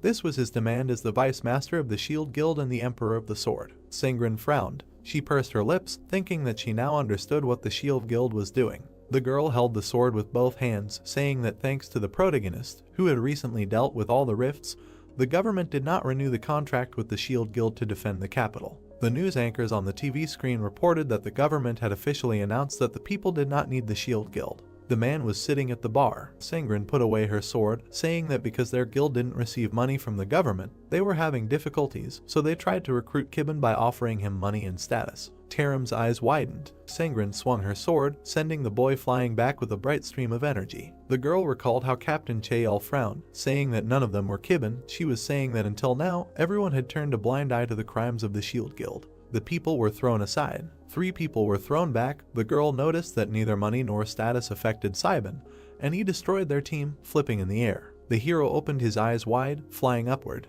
On the black background were blue streams of energy. Sangren said that this is why the only thing the Shield Guild can do now is kill Simon. The boy presented a white shield with a red cross, saying that it would be a waste to kill a hero like Simon, but they have no choice if they want the government to renew their contract with them to protect the capital. Sangren frowned, saying that he made a terrible mistake when he decided to attack her. She asked if he thought that his threats would make her hand over Simon. The girl remembered looking at the corpses on the floor, saying that the boy also dared to attack her people. Taram opened his eyes wide, looking at the bright stream of energy. Sangren raised her hand and smiled, saying that the guy needs to be beaten up well. The girl snapped her fingers. Bright streams of energy rushed towards Taram's body. There was a scarlet sunset above the building. Kanghui was sitting tied up on the floor. The protagonist came out of the office, looking at him. The sign said, "Team Captain, Kibben." The guy asked if they really caught him. The heroes noticed that the young man was standing at his door. He did not resist, so they just tied him up. Kanghui smiled, looking at the protagonist. Kibben arched his eyebrows, saying that they needed to talk. He asked why the guy was following him. The hero opened his eyes wide, looking at him. Kanghui smiled, saying that he just wanted to meet the protagonist. The people opened their mouths in surprise, looking at him. The girl clenched her hands into fists, touching the guy. Kibben leaned closer, asking who he was and how he knew him. The guy laughed. Kanghui smiled widely, saying that of course he knew, since he came from there. The silhouettes of the heroes froze in front of each other. The protagonist frowned, asking what did he mean by from there. The boy sat on the floor, saying that he was curious to know what came to their world, and in order to understand it, he would follow the hero. It was logical. Kanghui smiled slyly. The hero widened his eyes. Kibben sat on the floor with bright numbers, realizing that the boy knew about him. Kanghui looked at the protagonist, saying that he would be in his care. The boy smiled widely, asking him to take care of him. Ji-woon brought a knife to his throat. He frowned, telling the reckless boy to watch his language. The hero froze, saying that this was the army and not a place where he could just come. Kanghui widened his eyes, asking to be accepted into their ranks, then he too would be a soldier. Ji-woon widened his eyes, looking at him. The hero laughed. The boy looked at him in surprise. Ji-woon moved his lips, saying that he agreed. The heroes widened their eyes in surprise, looking at them. The boy put away his knife, saying that there is a rule if he wants to join their team. Ji-woon gritted his teeth and widened his eyes, saying that the boy must fight him. If he can win, then they will accept him as one of them. Kanghui widened his eyes and raised his eyebrows. The protagonist turned to the vice captain. Ji-woon turned to him, asking him not to stop him. The hero gritted his teeth, saying that he can't ignore this, even at his request. The boy looked away, saying that if he needs to defeat the hero in order to join the team, then everyone here is stronger than him. The girl and the boy laughed nervously, standing to the side. Ji-woon looked at them with displeasure. They looked away. The hero punched his palm, saying that it was true, he was the weakest here. Bright streams of energy shone above the ground. They reached for Taram's body. The hero gritted his teeth and thrust his sword forward. Taram swung, cutting through the streams of bright energy. Sangren frowned, looking at him. The boy smiled maliciously. He pressed his hand to his shoulder and lowered his head, asking if this meant that she would not give up Kibben. The hero thrust his hand in front of him with the precious stone. The girl's eyes widened, wondering if this was the stone of return. She rushed towards him, telling him to stop. Taram smiled, asking her to think about it. After all, one of the titles she defended was the strongest in Korea. The boy clenched his hand, breaking the stone. Sangren swung her sword, preparing to attack from above. The hero smiled, saying that he would be happy to see if she could protect those dear to her. Taram widened his eyes, looking at her. A bright stream of energy rushed into the sky. The girl stopped. Sangren raised her head. On the ground in front of her was a magic seal. Sangren gritted her teeth in displeasure and thought that her enemy was truly strong and that his resilience skill had undoubtedly reached rank S. Remembering how Taram tried to hit her with a sword, the girl realized that he had a mythical class weapon, Dragon Tooth. Frowning in irritation, the woman realized that this was the most terrible opponent for Kibben. The setting sun painted the sky orange. The man cracked his knuckles, offering to begin. With his reddened eyes widening, he called himself the weakest member of the party. Rushing forward, the player wished death on the enemy. The fighter swung his fist. Kanghui raised his leg high, kicking his hand. The man's eyes widened in shock. The boy smiled innocently and asked if he had to defeat him to stay. The boy clenched his fist. He pointed it straight at his opponent's face. Looking up in fear, the player felt the difference in their strength. The fist rushed forward. The fighter noticed it in front of him. Someone raised a single finger. The protagonist was able to stop the duelist's fist with it. Kanghui raised his eyebrows in surprise, noticing this. Kibben looked at him attentively. The boy smiled and felt his body break out in cold sweat. The boy lowered his hand. Standing in front of the newcomer, the young man reminded them that he had never introduced himself. Closing his eyes, the player said his name. The guest smiled widely. Resolutely looking forward, the awakened one said his name. Raising his hand, the man wanted to say something, but the main one interrupted him and said that they were not rivals. Narrowing his eyes, Kibben explained that being aware of an opponent's abilities was a skill. The fighter frowned in frustration. He looked down in confusion. Frowning, the warrior said that he understood everything. The man clenched his fist. The boy turned around to look at him. The young man frowned sternly and said nothing. Kangwei looked at him and repeated his previous words about the enemy's abilities. Smiling happily, the boy asked if this phrase was addressed to him. Narrowing his eyes suspiciously, the player offered to fight him, noticing his interesting abilities. People watched their conversation from the sidelines. The awakened one replied that he had no choice and said that he had thought about it a lot. The main character asked what they were talking about. Frowning in disbelief, the guys realized that whoever decided to fight their leader would come to an end.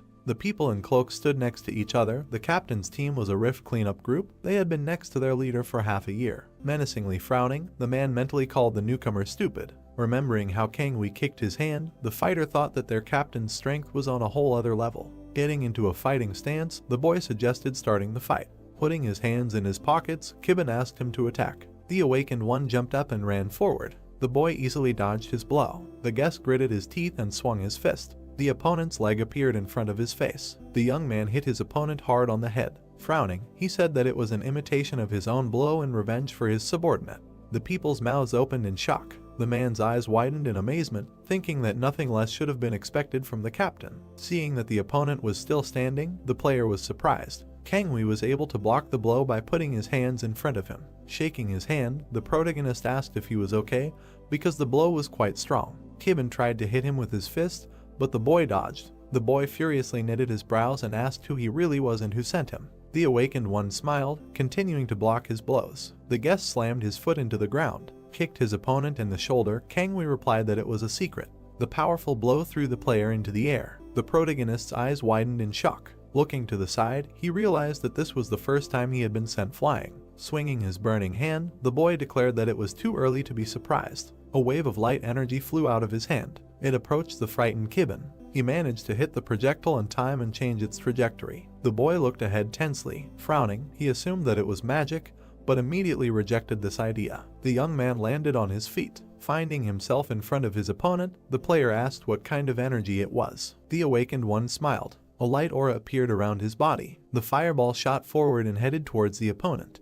A powerful explosion was heard on the battlefield. Kangwei spread his burning arms. He began to throw energy projectiles forward one after another. The other people watched in shock. The man's eyes widened in shock, thinking that this man was really strong. The exhausted boy smiled and lowered his hand. Seeing a cloud of smoke in front of him, he asked if this was really a victory. Suddenly, a silhouette of a man appeared in the smoke screen. The protagonist declared that he was still alive and could hear everything perfectly.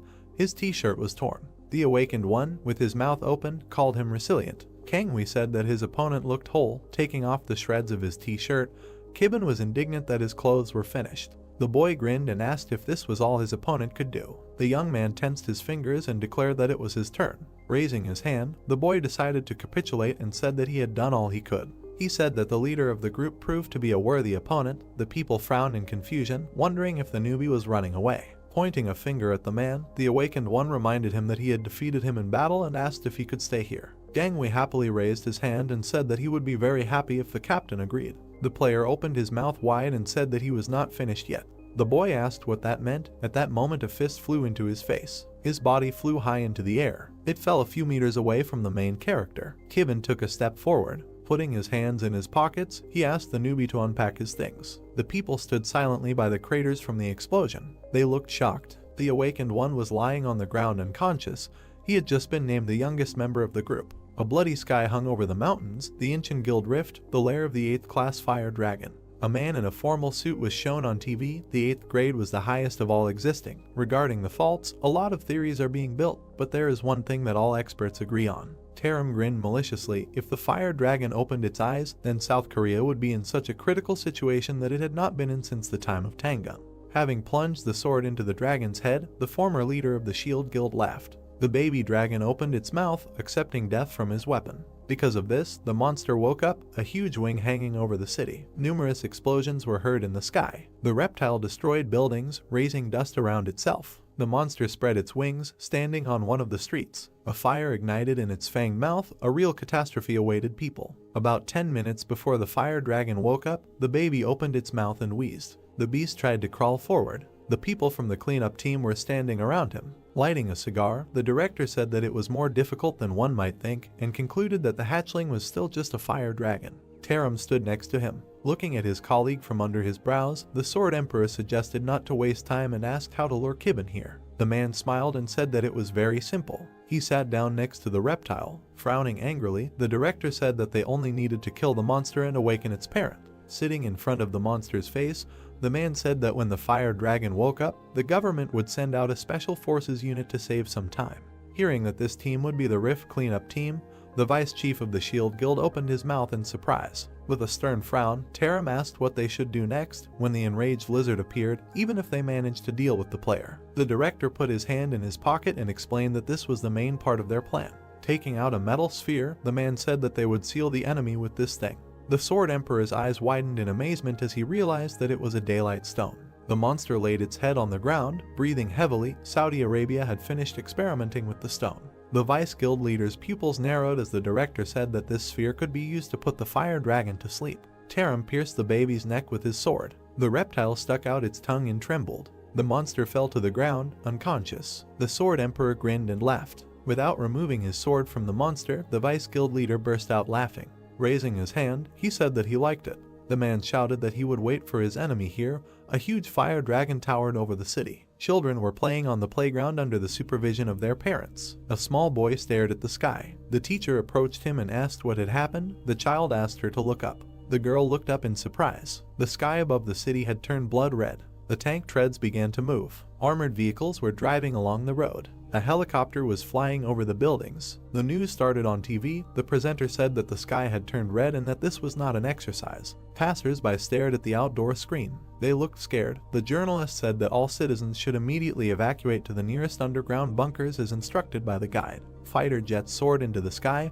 The news presenter repeated his words once more. Hearing that the government had declared martial law, the city's residents widened their eyes in horror. Confusion engulfed everyone. Monsters filled the streets of the city. Looking at the guests, the journalist said that the same thing had happened 10 years ago, and introduced the viewers to a doctor of science from Seoul National University who studies faults. Karam spread his arms and declared that a real disaster had begun. There was a similar case in Russia. A radiation hazard sign appeared. People were watching the news through the window. The man explained that the Russians had given up on cleaning the rift and had barely managed to seal it by dropping nuclear bombs. This was only possible because this situation had occurred in Siberia, where no people lived. Hearing that such a scenario was impossible in Korea, the city's residents opened their mouths in fear. South Korea was plunged into chaos as if a helicopter was flying over the city 10 years ago. Sangren pursed her lips tensely. The Prime Minister frowned and was outraged by the actions of the Shield Guild. Looking at the employee, she ordered to immediately contact the National Intelligence Agency and find out where the Shield Guild was now. The girl frowned sternly and asked where the president was now. Frowning, the subordinate reported that he had been successfully evacuated to an underground bunker and that all powers had now been transferred to the Prime Minister. The woman put her hand to her temple, thinking that he had signed his own death warrant.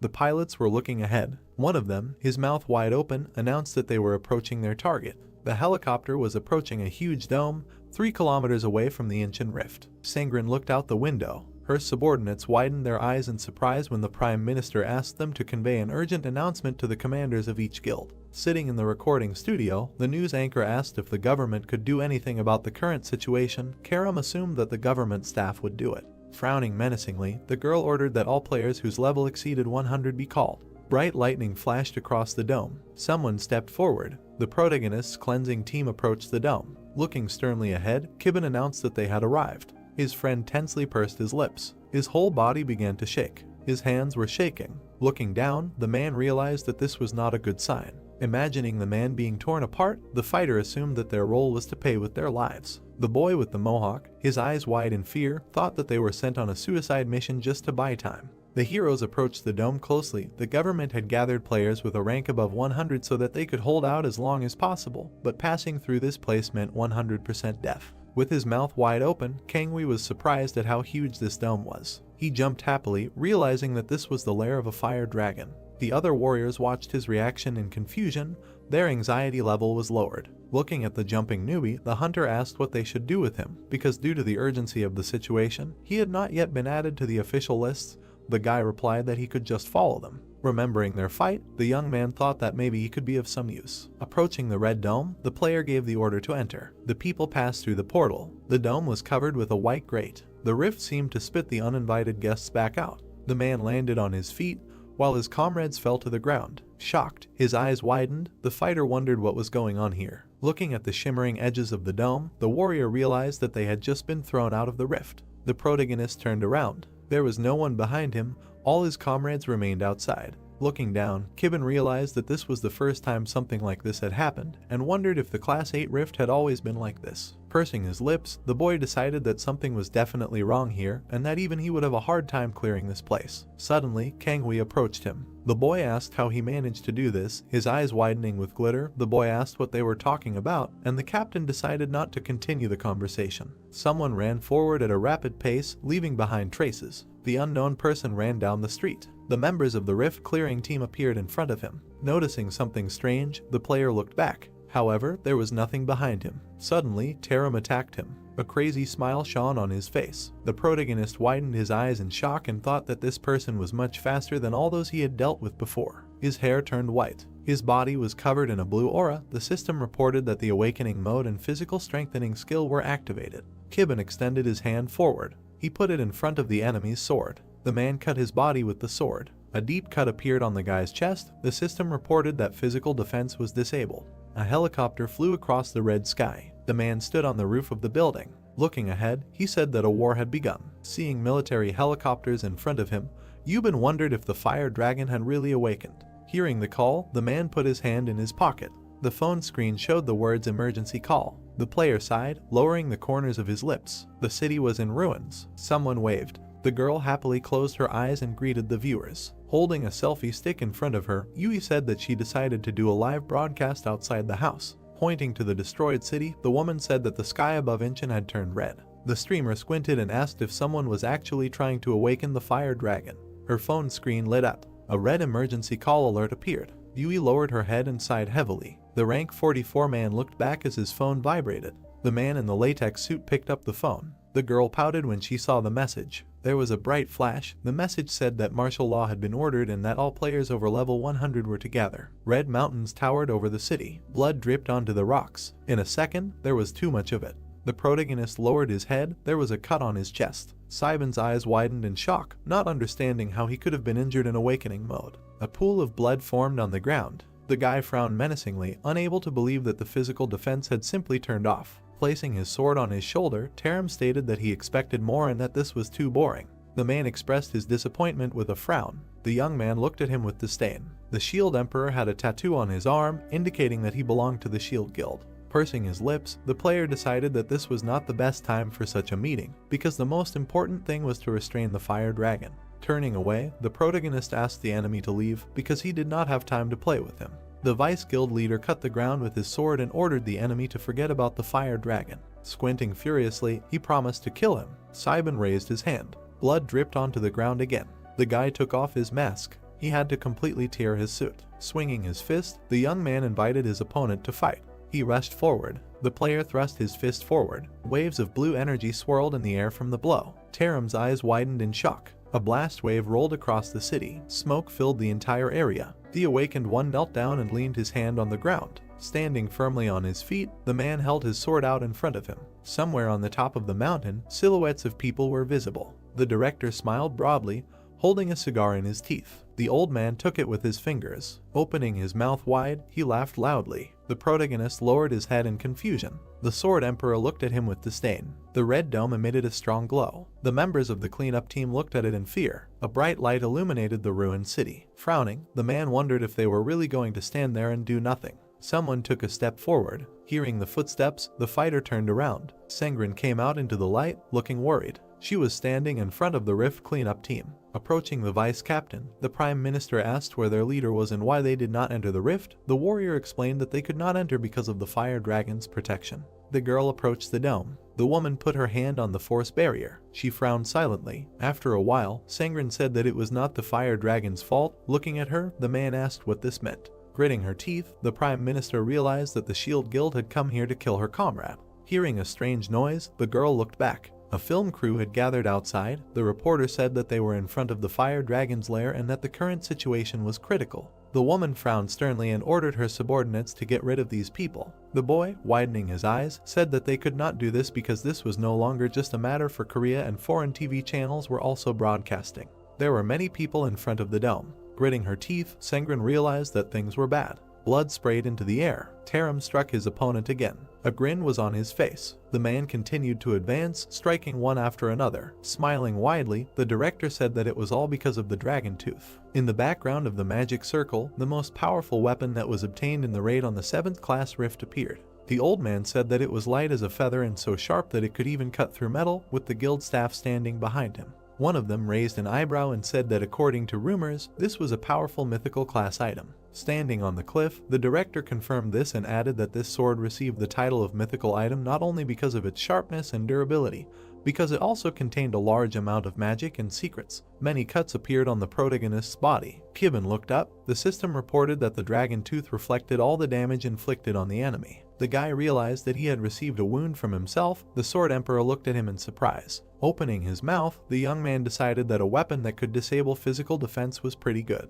The Vice Guild leader frowned. Squeezing the hilt of the sword, he was surprised that the enemy had the strength to talk such nonsense before dying. Swinging the weapon, Taram wished death on the enemy. Gritting his teeth, the man rushed forward. With a dash, the Sword Emperor found himself behind the enemy. Blood gushed from the player's chest. The Vice Guild leader sadly lowered his gaze. The protagonist raised his chin. Squinting, Kibben asked the enemy to give him this sword. Extending his hand, he asked to pass this weapon to his subordinates. The villain's eyes widened in horror. Lowering the sword, Taram asked how a man who had shed so much blood could say something like that. The guy scratched the back of his head. Looking ahead indifferently, the young man said that he had a lot of blood. Unlike the others, it turned out that he had 90% of his health left. The system reported that all the damage received was caused by reflected attacks. Frowning, the player thought that it was useless. The man gritted his teeth menacingly. Making a dash forward, he ordered the enemy to stop talking nonsense. Squinting, the protagonist said that his words sounded more like nonsense. Straightening his shoulders, Kibben swung his fist. An explosion of light energy occurred in the center of the city. The Emperor of the Sword was able to block the blow with his own weapon. Clouds of smoke swirled around the opponents. Blood gushed from the wounds on the guy's body. All the damage was reflected again. The young man barely smiled. The Vice Guild leader opened his mouth in fear. His hands holding the sword trembled. Taram looked tensely to the side. Seeing the huge crater from the explosion behind him, he couldn't believe that his enemy was capable of something like that. Blood poured out of the player's mouth. Raising his hand, the protagonist said that his own attacks were quite painful. Clenching his fist, Saiban laughed. Frowning menacingly, the guy asked how long the enemy would be able to reflect his blows. His health had hardly decreased. The fire dragon opened its mouth wide and roared. The reptile swung its tail. The monster destroyed several houses with it. Cracks appeared on the force barrier. At the same moment, they were restored. Baring its teeth, the monster growled in displeasure. A wave of fire washed over the dome. Spewing flames, the lizard tried to break through it. The director looked at the sky in amazement. His subordinates were scared. Lighting a cigar, the man asked them not to be indignant. Closing his eyes, the old man explained that it was almost impossible to overcome the 8th class rift from the inside, so breaking through it was also not an easy task. The fire dragon flew up above the fire. The Shield Guild still had time before the rift collapsed. The monster flashed its fiery eyes. Rearing up, the reptile roared loudly. Looking up, the director thought that this was the boss of the 8th class. Frowning, he realized that the barrier was weakening with each passing minute. Holding the daystone in his hands, the man decided to use it only as a last resort. Hearing the noise, the old man looked away. Another explosion was heard in the city. The director thought that first they needed to sort out this situation. Someone asked what they were talking about. Squinting, the man replied that he was talking about Kibben. Finding himself next to him, Kangui raised his hand to his forehead. The old man looked at him in surprise. His subordinates rushed after the boy, deciding to catch the imposter. A wave of red energy appeared in the air. The protagonist swung his fist. He hit the enemy's sword with all his might. His hand trembled. The system reported that the damage was reflected again. Blood flowed down the boy's chin. Grinning, Taram assumed that his enemy decided to make up for the lack of mental capacity with his strength. Drops of blood ended up on the ground. The man was confident in his strength because his powerful attacks could not go unnoticed, and the player received more and more damage due to reflection. The protagonist hit the sword with his fist again. This was a fight with a physical monster that was already considered the winner.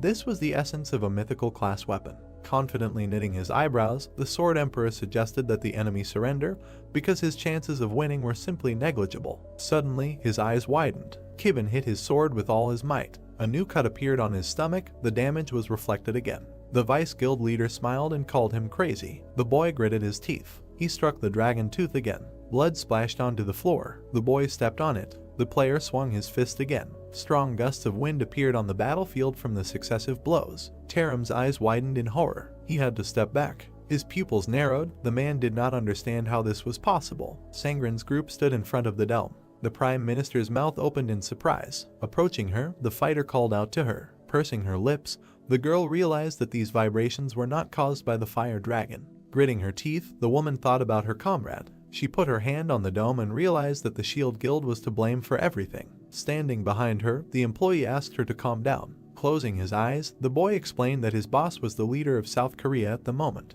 Looking at the dome, he added that if the boss left this place, her raid on the fire dragon would be considered a failure even though they had gathered all the high-level players. In that case, South Korea would be finished. Sangren silently looked at the dome. She gritted her teeth and said that she understood everything.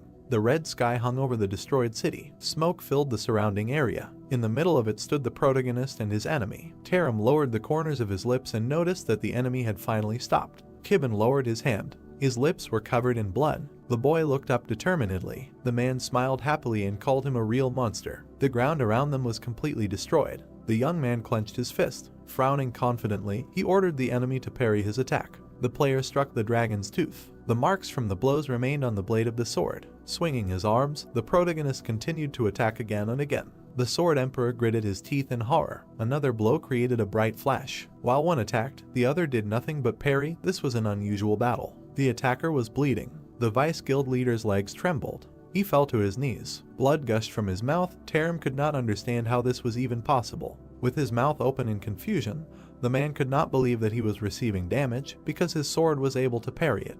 The Sword Emperor looked at his weapon. A crack appeared on the blade. The villain's eyes widened in shock. Sitting on one knee, the Vice Guild leader of the shield looked up. Flashing his crazy eyes, the protagonist urged him to continue parrying the blows. The villain's tense face was covered in sweat. Simon swung his fist again. With his mouth wide open, Taram asked him to stop. Gritting his teeth, the guy prepared to deliver the decisive blow. The powerful attack pushed the man into the ground. The blade of the dragon tooth began to crack even more. Blood gushed out from the mouth of its owner. The young man extended one hand and swung the other. His fist slammed into the blade of the sword. The weapon broke in half. The player's fist appeared in front of the enemy's face. Seeing him, the Sword Emperor opened his mouth in shock. The fist hit him right in the face. The tooth flew out of his mouth. The ground on the battlefield shook from such an incredible attack. The nose and jaw of the vice leader of the Shield Guild were clearly broken. The protagonist lowered his head. The broken sword fell to the ground. Kibben stood next to the defeated enemy. Kanghui continued to run away from the guild members. The boy held out his index finger and said that his friend had won.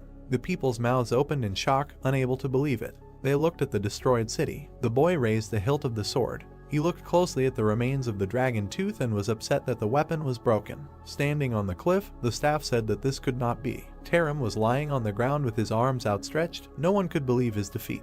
The director raised his eyebrows in shock. A drop of sweat rolled down his cheek. The Sword Emperor was in the top 3 strongest players in South Korea, and no one could even imagine that he could lose. There were dead people lying on the floor of the office. The only prerequisite for all the reckless actions of the Shield Guild is strength. But everything collapsed in an instant. The guild members stood on the cliff in front of the ruins. Only one person was to blame for everything. The protagonist lowered his eyes. Approaching the leader, the people in uniform asked what they should do with their plan now. The fire dragon spread its wings. Taram attacked Kibben. The Shield Guild wanted to kill him, having previously awakened the 8th level boss. The director held the Daystone in his hand, which could be used to seal the dragon. The boy was wearing a special uniform. According to the plan, he was to be declared a true hero who died in battle while trying to resist the monster, in which case he would be quickly forgotten. The white flag fluttered in the wind, having lost the youth who was the substitute for the capital's defense forces. Sangren and the state organizations would have no choice but to bury the truth about the death of their comrade. Then the entire nation would recognize the victory over the monster as an achievement of the Shield Guild. Frowning, the old man thought that this was their plan. The man narrowed his eyes in disdain. Standing on the edge of the cliff, the director ordered the use of a teleportation stone to leave here. Raising his eyebrows, His subordinate asked if they would not use the Daystone to prevent the fire dragon from leaving the barrier. The old man closed his eyes and explained that even though South Korea had gathered level 100 players, successfully raiding a class 8 boss would be no easy task, and most of the Shield Guild members were level 100 players, and without them, the raid would be impossible. The blonde man lowered his head and asked what they should do now. The man grinned and explained that they would appear at the climax to use the Daystone at the crucial moment. The guild staff widened their eyes in shock. Taking out the sphere, the director said that they would become the country's heroes who saved everyone from the fire dragon anyway, and then even the prime minister would not touch them if he knew the truth. The old man walked forward and called his subordinates to follow him. One of them widened his eyes and asked what would happen to the vice guild leader. Taram was lying unconscious on the ground. The man looked at him from the cliff. He narrowed his eyes in displeasure. Turning away, the director ordered to leave him there. The brunette reminded that this man was their master. Frowning angrily, the old man suggested that he go down himself and take the sword emperor, which was lying in front of that monster. The protagonist stood in the ruins. Kibin looked up and looked up. The man took the cigar in his hands. He threw it off the cliff. A magic circle appeared on the ground. A bright pillar of light flashed on the cliff. Looking at it, the guy sighed with relief. Running up to him, Kanwi asked if his comrade was not going to catch them. Closing his eyes, the young man asked his comrade to forget about them because they had a much more important matter. The fire dragon opened its mouth. A bright flame shone in its throat. The monster belched flame at the protective barrier. The people standing next to it noticed the energy fluctuations. Holding a special device in her hands, the girl reported that the barrier had been destroyed by 89% and that there were 5 minutes left until the rift was completely destroyed. Sangren looked at his subordinate with excitement. The man, opening his mouth wide, suggested that his colleague send the players inside the barrier since they only had 5 minutes left. The woman looked at the dome in fear. The force field began to disappear. The part of the city hidden behind it began to clear up. Soon, the dome completely disappeared from Incheon. The operator, his eyes wide in shock, asked if the barrier was really disappearing. The man opened his mouth in horror. A fire dragon was standing in front of a huge funnel. Looking at the device's screen, the girl shouted that the barrier had not yet been destroyed. Pressing buttons on the screen, she explained that only the part that prevented one from seeing the inside of the dome had disappeared. Sangren brought her hand to the force field. Frowning, the Prime Minister concluded that only the Shield Guild's barrier had disappeared. The woman looked down and thought that her friend was already dead. The reporters looked forward in surprise, seeing the person inside the barrier. The girl frowned in disappointment. Hearing the crowd's screams, she looked forward. There were silhouettes of people in the ruins. The protagonist was standing next to Kangwi. There were many abrasions on his body. The reporters adjusted the camera to record what was happening. The image of Taram, who was lying on the destroyed ground, appeared on the screen, and the people recognized him as the vice leader of the Shield Guild. Hearing this, Sangren smiled happily. A drop of sweat slid down her cheek. With a tense pursed lip, the Prime Minister wondered if her comrade was so strong that he could defeat the Sword Emperor. Looking back, she asked if there was a way to contact those inside, because they needed to get Kibin out of there right away. Looking up with a worried look, her subordinate reported that they had tried to contact several times already, but the rift waves were so strong that the signal was not getting through. The boy gritted his teeth as he heard the terrible roar. The fire dragon reared up and let out a battle cry. The reptile rained flames down on the walls of the barrier. The employee frowned and shouted that the barrier was 97% destroyed and that the rift would collapse any minute. The woman frowned furiously and realized that they had to stall for time and not let the monster break free. Looking at the players gathered near the dome, she thought that it was too early to announce a raid. People were sitting on the rocks waiting. There were about 30 people there, since it would be very difficult to gather everyone. Looking ahead, the employee reported that they had managed to establish contact. Sangren snatched the radio from his hands. The Prime Minister was looking closely at the device from which strange sounds were coming. She brought the radio to her mouth and asked who it was. Putting her finger to the earpiece, Kangwi introduced himself. The woman asked him to pass the phone to the player. The boy looked at his comrade and agreed. Closing his eyes, the protagonist asked what happened. Looking away, Sangren asked if he was okay. Kibin replied that he was still alive. The hunter approached him to eavesdrop on the conversation. The Prime Minister clenched her teeth tensely. She bit her lower lip, not knowing how to start the conversation. The guy looked down. Opening his bloody mouth, he asked what he needed to do. The girl lowered her head. Sweat appeared on her face. Squinting, the woman explained that they needed a little time. The boy, opening his mouth in surprise, realized that this was the announcement of a death sentence because he was essentially asked to die. Sangren held the radio to her ear. A humble agreement was heard from the speaker. The Prime Minister frowned, hearing a hiss. The radio fell to the ground. The girl stood silently next to the collapsing dome. Holding a microphone in front of her, the reporter announced that there was a man inside the fire dragon's lair. An image of the player and his friend appeared on the screen. Judging by their direction, they were heading straight for the boss of the 8th stage. Pointing at the dome, the man asked what the man was doing there alone and who would take responsibility for everything if something went wrong. The woman, with her eyes wide and crazy, ordered him to shut up. The employee's mouth fell open in amazement. The heroes walked through the ruined city. Sangren explained that the man was the hope that South Korea would see tomorrow. Frowning angrily, the Prime Minister said that she asked him to sacrifice himself for the future of the entire country. The radio was at her feet. The protagonist approached the fire dragon. His hair turned white, lightning flashed around him. Kibben looked forward with determination. He did not have much health left. Blood was dripping from his body. More blood appeared under his feet. The boy lowered his hands. The system reported that his vitality was below 8% and that he needed to rest. Lowering his head, the boy thought that he also wanted to rest. Blood stains remained on the stones. The system explained that as a result of blood loss, vitality continued to decrease. Stopping, the player realized that he could not rest. The system reminded him that he had the right to avoid the battle. The protagonist silently lowered his gaze. Pursing his lips, he thought that he could not run away because otherwise everything would turn into a sea of fire and then his mother would be in danger. Kibben looked up when the system suggested that he take his mother and go abroad. The sky was red. The boy called his companion useless. The system apologized. Smiling, Kangwi called out to his friend. The fire dragon opened its mouth wide. Seeing a giant lizard in front of him, the boy asked if they really needed to fight it. Standing in the middle of the street, the boy confirmed this. The hunter's eyes widened in surprise, admiring the size of the enemy and asking how they could defeat it. The monster rose into the air and belched flames. A powerful explosion was heard in the city. The force field shook. Looking at the screen of the device, the girl shouted that a high temperature was recorded inside the dome and that the boss's breath was probably to blame. Explosions were visible behind the barrier. The flames were so strong that the inside of the barrier could not be seen. Sangren clenched her teeth and thought about her comrade.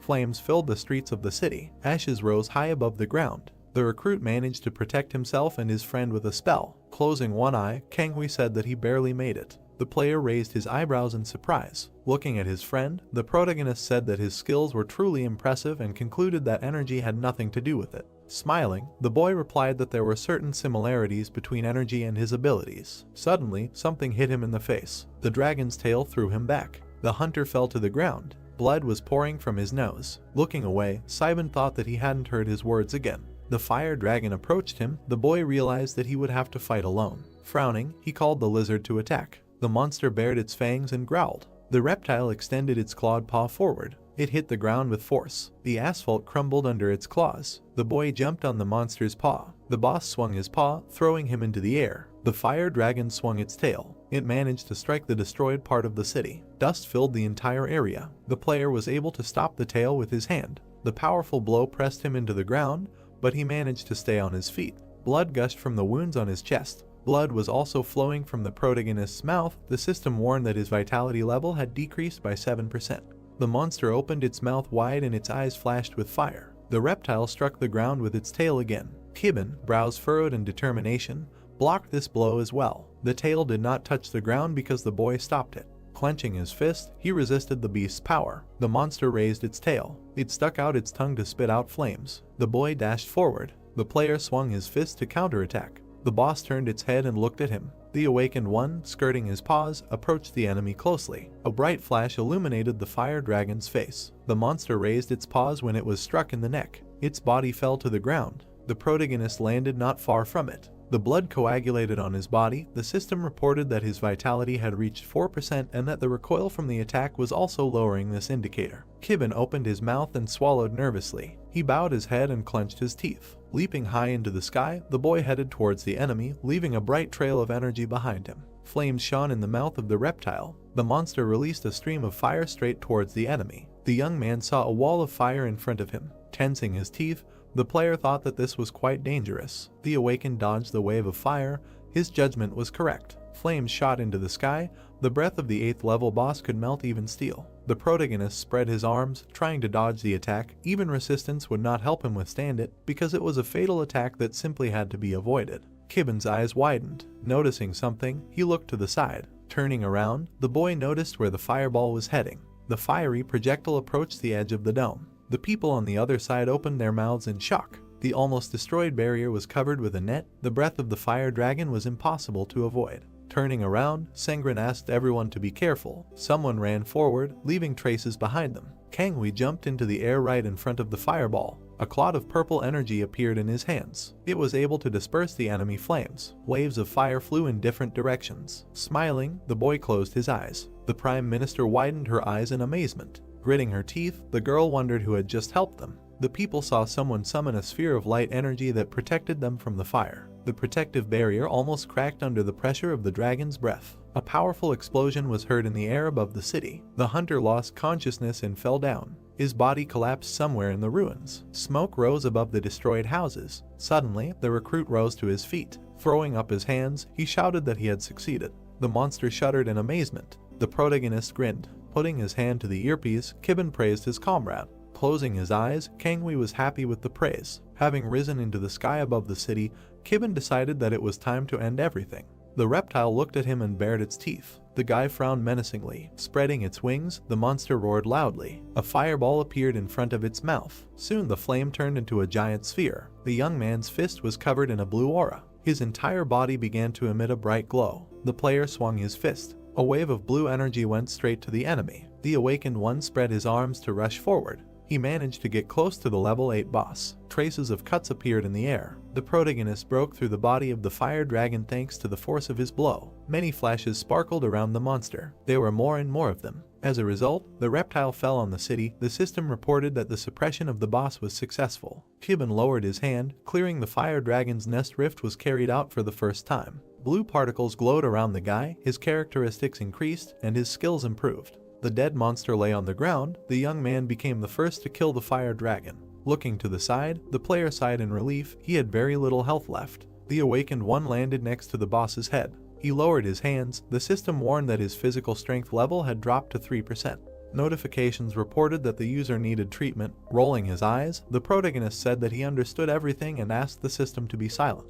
A joyful Kangui ran up to him. Closing his eyes, the boy asked if the captain saw how he managed to reflect the fire dragon's breath. Pushing his friend in the shoulder, the hunter waited for praise from him. The system continued to remind him of treatment. Hearing a strange sound, Kibben's eyes widened tensely. He turned around. His eyes sparkled. The reptile's body began to sparkle. Its heart was the place where a huge amount of energy was stored. The monster's eyes lit up. Its heart collapsed before the enemy spent most of its strength. As a result, the remaining energy in the dragon's body began to flow out at an incredible speed. The heroes opened their mouths in shock. A bright light illuminated their faces. The dead monster exploded. Sengren opened her mouth in surprise, hearing a strange sound. Standing in front of the dome, the employee reported that the energy of a fire dragon had been detected, which was the strongest of all the previous energy surges. Gritting her teeth, the girl wondered what was happening inside the dome. The boy standing behind her reported that the gathering of all ranks, except for those belonging to the Shield Guild, was over. People were looking at the glowing barrier intently. There were tanks outside, and the auxiliary firepower troops were also on guard.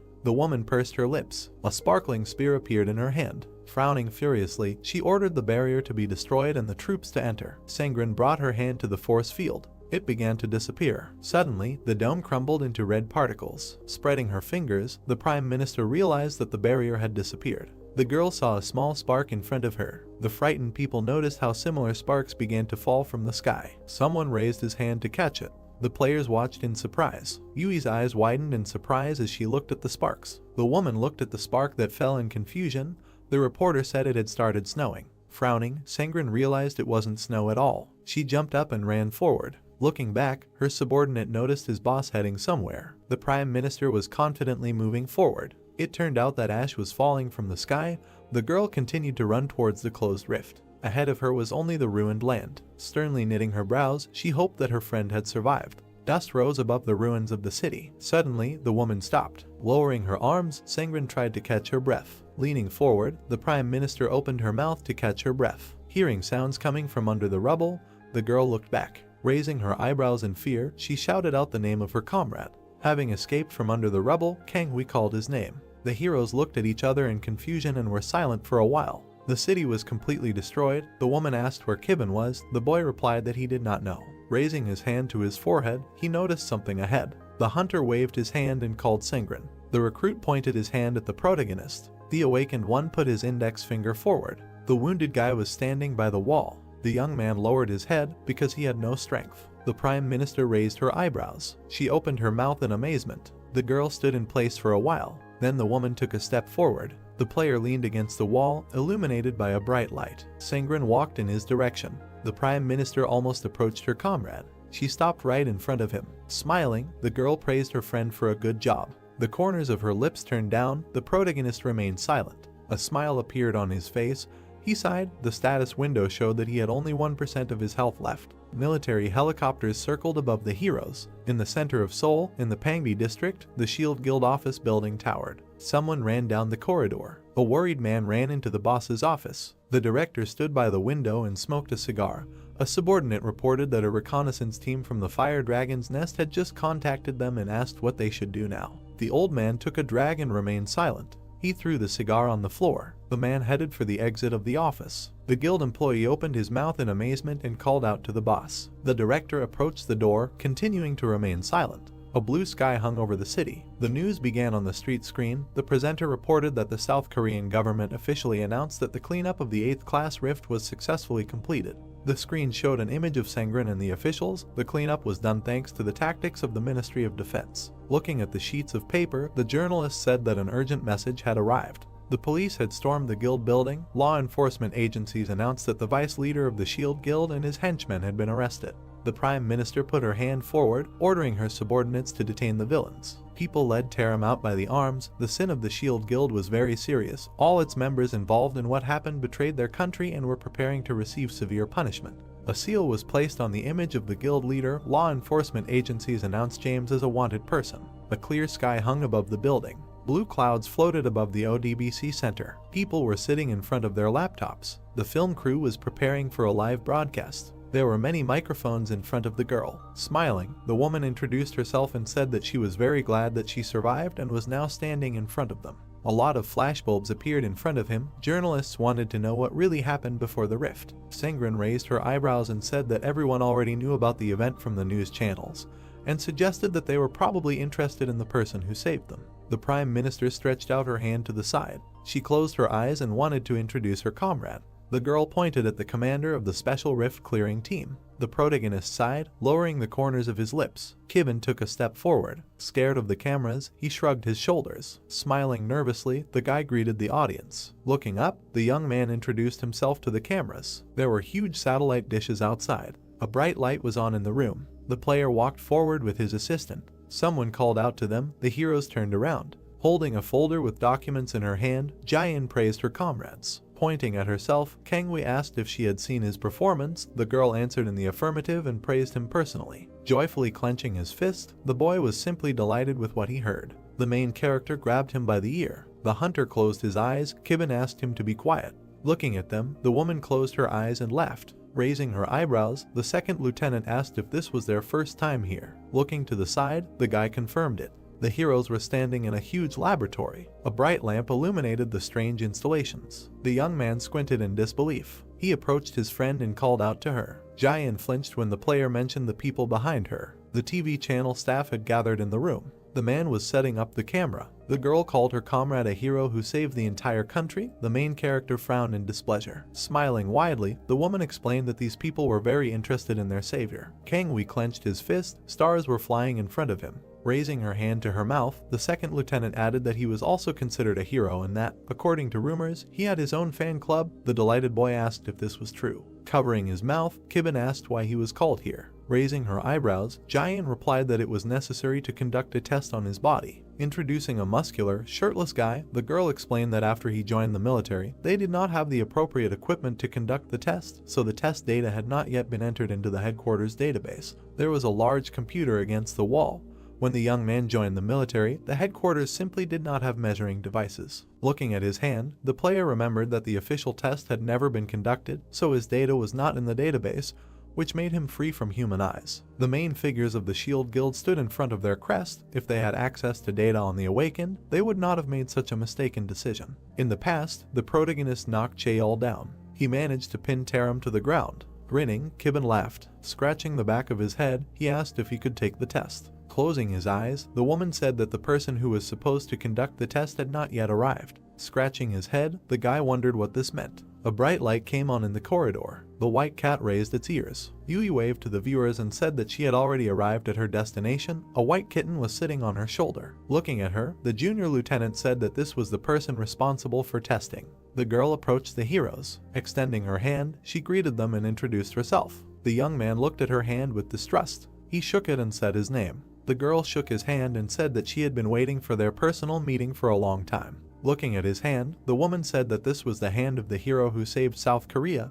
and called it beautiful. Squinting with disgust, the player suggested that they start the test as soon as possible. The streamer jumped several times and agreed. Pointing at the awakened one, Yui told the viewers that this was the long-awaited hero of South Korea and that they would now test him. Looking at Kwang-hee, the girl added that she would test him too. The boy clenched his fist. The heroes went to the test site. They entered a bright room. The woman's eyes widened in surprise. Raising her hand, she said that this test was very different from the one she had to take herself. There was a lever on the wall. Next to it was a special platform. Raising her eyebrows, Juan explained that it was very difficult to conduct an accurate test for her comrade, so they created new equipment. The junior lieutenant stood on the platform. She pulled the lever. Taking the handle in her hand, the girl suggested conducting a muscle strength test first and explained that if the old equipment could take measurements up to level A, then this machine is capable of recording measurements up to level S. Heroically landing on the platform, Yui said that she wanted to try the device first. A phone on a tripod was filming everything that was happening. Juan asked her colleague to take the device in her hand and squeeze it with all her strength. The girl took hold of the special handle. Her eyes widened. She decided to give it her all. The veins in her hand bulged from the strain. The machine with the wires started making strange sounds and glowing. Gritting her teeth, the woman with the glowing eyes decided to give it her all because her favorite viewers were watching her. Taking the tablet in her hands, the second lieutenant said that the measurements had been taken and that it was time to go down. Walking down the stairs, the huntress wondered how many points she had. Kangwee thought it was very funny. Showing the guys the tablet, Jian said that her colleague had received rank A like last time. Showing her biceps to the camera, Yui said that she never misses her training. While the heroes were fooling around in front of the camera, the protagonist approached the device. He took hold of a special handle. The second lieutenant asked him to squeeze it as hard as he could for a more accurate measurement. Worriedly knitting his brows, Kibin asked if everything would be okay. Putting her hand in her pocket, the girl asked him not to worry because this new equipment is made of a special material so it cannot break. Cutting her off mid-sentence, the boy clenched his fist and broke the handle, which shattered into small pieces. The huge machine began to hum and smoke. The woman opened her mouth in shock. The streamer's eyes widened in amazement. Kangwee's eyes sparkled with admiration. Smiling nervously, Jian asked how this could happen. Scratching the back of her head, the young man apologized. The second lieutenant fell to her knees. The people in the chat did not understand what was happening. The guys froze in place, puffing out their cheeks. The boy was upset that he would not be able to pass the test. The player struck the device created to test physical attacks, but it could not withstand his force and collapsed. The giant machine was smashed to pieces. The protagonist looked at his hand in surprise when the mana measuring machine broke right after he filled it with his energy. His friends' mouths opened in shock. The rookie pursed his lips in frustration, thinking that he should have gone first. Kibin apologized. Picking up a pile of wires, Jian explained that there was a problem with the equipment and said that the test went great. Yui agreed with her. The second lieutenant lowered her head. Smiling, the girl suggested changing the order of the procedures and moving straight to the interview since the testing went well to some extent. The guy frowned in excitement. The cameraman was looking at the camera. The film crew was sitting next to him. All the cameras and microphones were pointed towards the heroes. Smiling widely, the girl asked her friends to introduce themselves. On the screen, under the video, the name of the interview and the channel appeared. Now more than 100,000 viewers are watching the broadcast. Looking around, Kangwee asked where all these people were. Running up to the film crew, he began to look for them behind the boxes. Lifting him by the collar, the young man apologized. The player sat his comrade back on the chair. The woman covered her mouth with her hand to hold back her laughter. Looking at the guys, she asked if this was his concept or his real style. The main character looked away in embarrassment and replied that this was his real style. Sticking out his tongue, the boy said that he really liked steamed buns. Kibin asked him to be quieter. He sat down on a chair. Pointing at him with her hands, the streamer asked him to introduce himself again. Frowning, the guy greeted the viewers and called himself the captain of a special group for cleaning up rifts. Looking down, the young man became nervous because he did not know what age to tell him. The system suggested that at this point in time he was 30 years old. Lowering his hands, the player named this number. Putting his palms together, Yui said that her friend looked much younger than his age. The viewers could not believe that this was not a joke. Looking at his friend in surprise, the rookie said that he was much older. With a wide smile, the girl said that she wanted to ask the questions that all her viewers were interested in and asked how her comrade could be so strong. The main character frowned thoughtfully. The woman asked why he used his powers for their country and what his annual salary was. The streamer widened her eyes, waiting for an answer. Jian lowered her head tensely, realizing that her comrade was not using his powers for the country, but for revenge. Kibin sat silently on a chair and looked ahead. In the memory, he hugged his mother. The injured woman put her hand on his cheek. She ended up in a hospital bed with an oxygen mask. The guy did everything for her. The girls stared at him when the boy said that he had a family. The second lieutenant raised her eyebrows in surprise. Bringing the microphone to his mouth, the boy calmly continued the conversation, speaking slowly and clearly. The cameraman opened his mouth in amazement. The player looked away. The viewers in the chat were touched by his story. The main character looked at Yui. Tears were running down her cheeks. Seeing this, the film crew was very surprised that Yui was crying.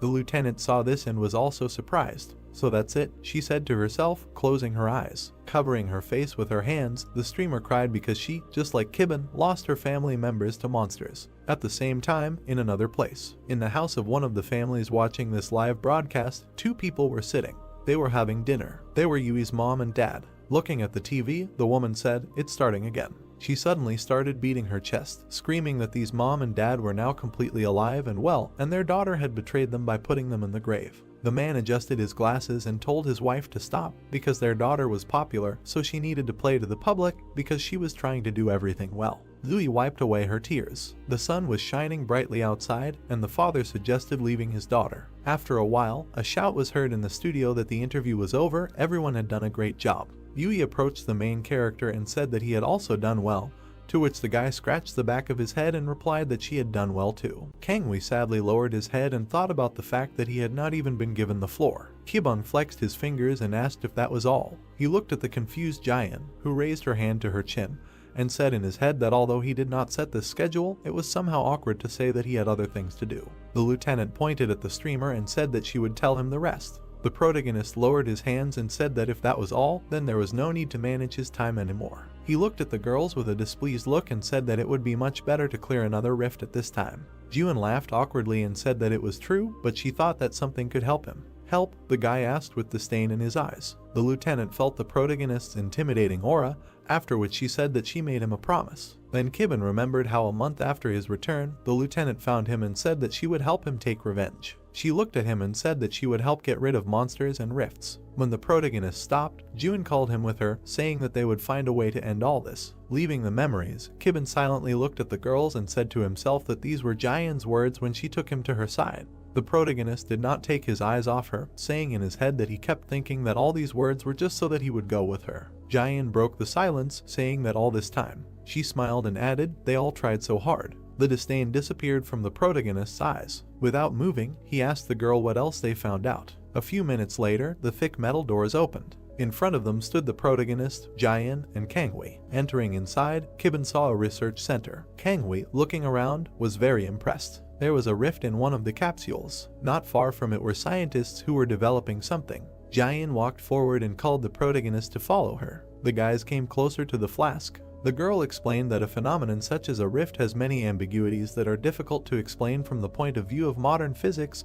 However, each time they managed to clarify more and more of these points. Kibon replied that everything is clear. Juan said that in order to clearly understand a phenomenon, you first need to know its energy. The guys frowned, looking at her in surprise. The girl said that they were conducting research on where the energy of the rifts comes from and how it is stored, and also thought that if it is possible to block the energy, then it will be possible to block the rift itself. She firmly added that they were able to get a small answer. The main character shouted, asking if the soldiers really understood how to block the rift. Juan shook her head, answering that it is still unknown. The girl turned to the side and asked to look there. Kibon turned around with interest. The system announced that in front of him was a fragment of an ancient stone. The guy whispered that it is a daystone.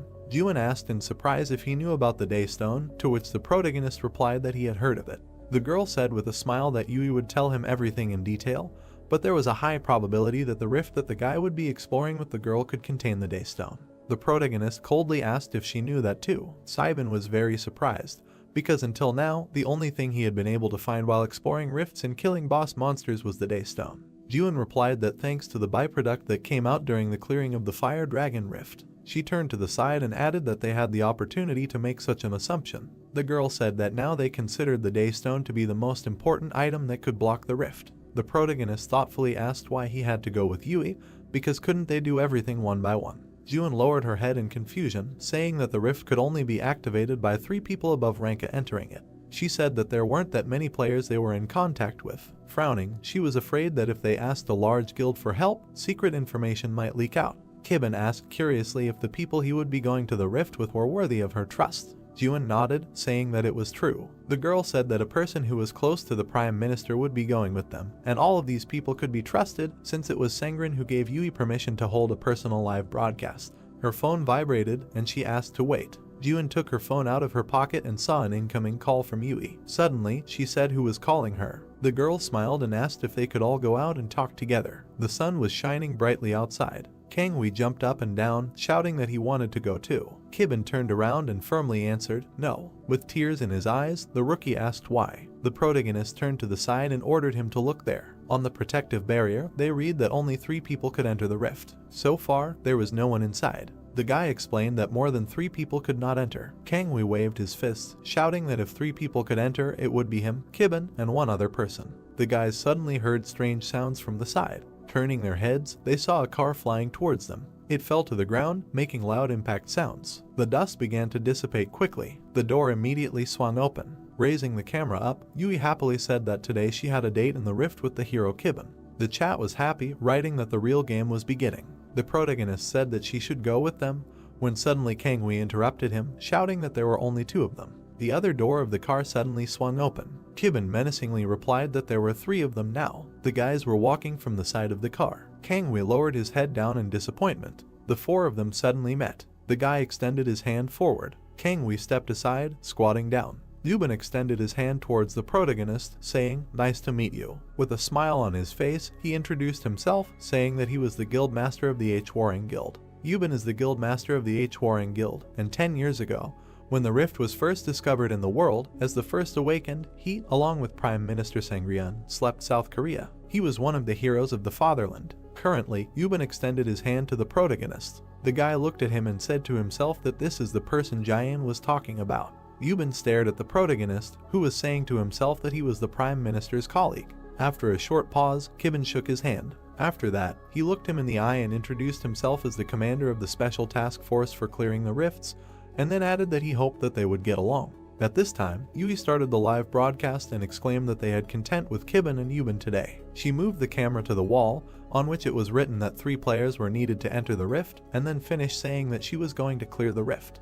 Pointing her hand at the guys, she asked the viewers if they were also interested in how outstanding the hunting skills of the hero Kibben, who cleared the nest of the fire dragon, were. The protagonist, hearing this, became worried. Yui pointed the camera straight at him and said that it was the rift they would be clearing today. She moved the camera to a dense forest and added, Moth Camera, a 6th class rift, which is famous for its difficulty among this class. Then the streamer moved the camera to her comrades, whose faces expressed different emotions, and said that she, with only 3 people, was entering a 6th class rift for the first time. Moving the cameras to herself, she said with a wide smile on her face that since there were 2 more with her, she should not worry. Viewers in the chat wrote that they were very interested in who would appear this time, adding that they should be more careful. After reading this, Yui brought her hand to her face and said upset that she would not be able to continue her live broadcast in the rift. Having said this, she waved her hand and said that they were done with this and would see each other after the clearing. The viewers wished the guys good luck. A few seconds later, Yui pressed the end button. After that, the girl lowered the phone. Suddenly, she turned around abruptly and exclaimed that she was very grateful to the protagonist for coming. With a wide smile on her face, she asked if Jian had told him everything. Kibben nodded and said yes. After saying this, he looked away. The guy remembered how the lieutenant put her finger up and asked him to take out the Daystone, adding that although she trusted Yui and Yuben, he should be the one to do it. After leaving the memories, the 3 of them stood next to each other. Looking at them, the protagonist thought that it would be better if he took out the Daystone himself. His comrades stared at him. Kibben pointed his finger towards the rift and asked if they wanted to go inside. Yes, Yui exclaimed happily, raising her hand. Kangwei was sitting to the side with tears in his eyes. The protagonist saw him and called him. Without taking his eyes off him, he ordered them to return to the squad, adding that if he had any doubts, he should first discuss it with his deputy. Hearing this, the guy lowered his head in disappointment and quietly said, okay. The girl's foot stepped forward. The guys slowly approached the rift. They looked forward seriously. There was not a single person inside. A few seconds later, the three guys entered inside. Mana began to appear around their feet. Their bodies rose up, shrouded in magic. They carefully watched what was happening. A huge stream of mana glowed with a bright light. The protective barrier suddenly disappeared, leaving dust behind. Magic immediately hit the ground with all its force. The guys' bodies shifted and the system reported that they had entered a 6th class rift, the Moth Chamber. Because of the dissipating dust, they looked forward. Kibin turned back, asking if it was time to start for real. The guys frowned and looked at Yui. The girl grabbed the camera, saying that since they don't know what might happen inside the rift, she can't use a selfie stick, and besides, this isn't a live broadcast. Yubin said in confusion that she has a precise professional mentality, to which the girl replied in a trembling voice that they can go now. There was complete silence inside the rift. The guys carefully walked forward. The guys walked calmly, while Yui happily jumped forward. Yubin looked to the side and said, "Strange." The girl turned back and asked embarrassedly, "What was strange?" The guy noted that they had entered the rift quite a while ago, but in all this time they hadn't met a single monster. Yui asked if that was bad, because she thought it would be enough if she filmed them catching the boss mob. Yubin grabbed the handle of his weapon, saying that it was important. He explained that there were a lot of flying monsters in the Moth Chamber from the very beginning, and this was already the initial middle zone of the rift field, but not a single monster had shown itself yet. The girl waved her hand and asked what of it. With a smile, she pointed at the protagonist, saying that they had a hero who had cleared the 8th class rift, so there was no need to worry about anything. Yubin nodded, saying yes, of course. Yui happily asked if they should continue on their way, because there was still a long way ahead. It was a bright evening outside. After some time, the sky darkened. The protagonist stepped forward. All three of them stopped abruptly. Kibin thought that they had entered inside in the morning, however, it felt like not much time had passed. The girl said that the Moth Chamber had short days and still very deep nights, so it was not easy to move in the dark. Yubin added that the Moth Chamber was very large in size and would take 3 days to walk around it, so he thought they should call it a day and stop here. Yui stretched out her hands, starting to activate the mana flow in her hands. She released fire, saying that it was time to light a fire. The fire suddenly flared up brightly. The boys all sat down next to the fire. The girl said that because this place was very large, night came here quite quickly. She added that the moth cage was one of the rifts that took a long time to clear. Kibin thoughtfully raised his head up. With a serious face, he recalled Yui's words. The boy thought that you could see the sky turning black. Looking closely, he did not notice the moon or a single star, so it was a truly pitch black night. At this time, in the headquarters, a stack of papers lay on the table. The boy quickly tapped on the keyboard. Jun said that after the commander came, they were all cleaning up the rifts and no one was doing any paperwork. He said in confusion that the capital didn't expect any rift collapses for a long time, so it could be said that it was good. Suddenly, an alarm started beeping near the administration office. Jun frowned, warily tearing his gaze away from the keyboard. The guy ran down the hallway, loudly calling for the deputy commander. He rushed to Jun, shouting that an unexpected rift collapse had occurred in the province. The guy's eyes widened in fear. The guy asked in confusion what they should do. Beads of sweat appeared on Jun's face from excitement, thinking about the fact that they needed Kibin.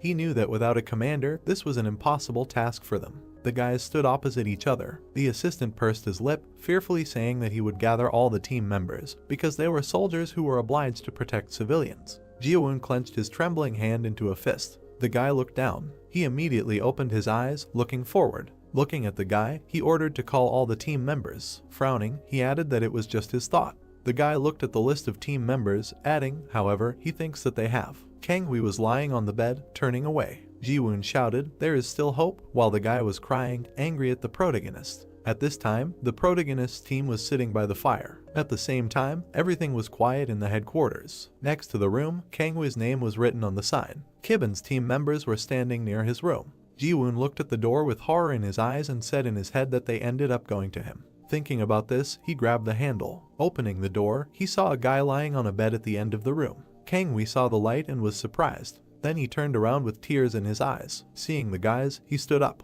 Jun suddenly remembered how he put a blade to the guy's neck and ordered him not to overdo it, but at that very moment, Kanghui attacked him. Leaving his memories, Jun stood in the doorway in fear. Looking at the floor, he asked himself with a cold sweat on his face if he should really call him Makni. Kanghui looked at him and asked with tears in his eyes what he wanted. Then Jun remembered his destructive power and said to himself that this guy was too strong for a Makni. Maknae, his comrade, exclaimed in fear. Hearing this, Jun turned around in shock and screamed in his mind that he couldn't believe that he called him Maknae without any hesitation, then asked himself what they would do if he got angry. Kangwee sat on the bed and quietly asked why the guys came to him. The guy raised a finger and confusedly replied that they needed to move, then asked if he didn't hear the siren. Kangwee turned away and said that he didn't want to go anywhere without the protagonist, and then added that he wasn't in a very good mood either. Hearing this, Jiwoon was terrified because he knew that from the day the rift suddenly collapsed, if they couldn't take this guy with them. He imagined a city on fire and added that he didn't even want to think about what kind of losses they would have.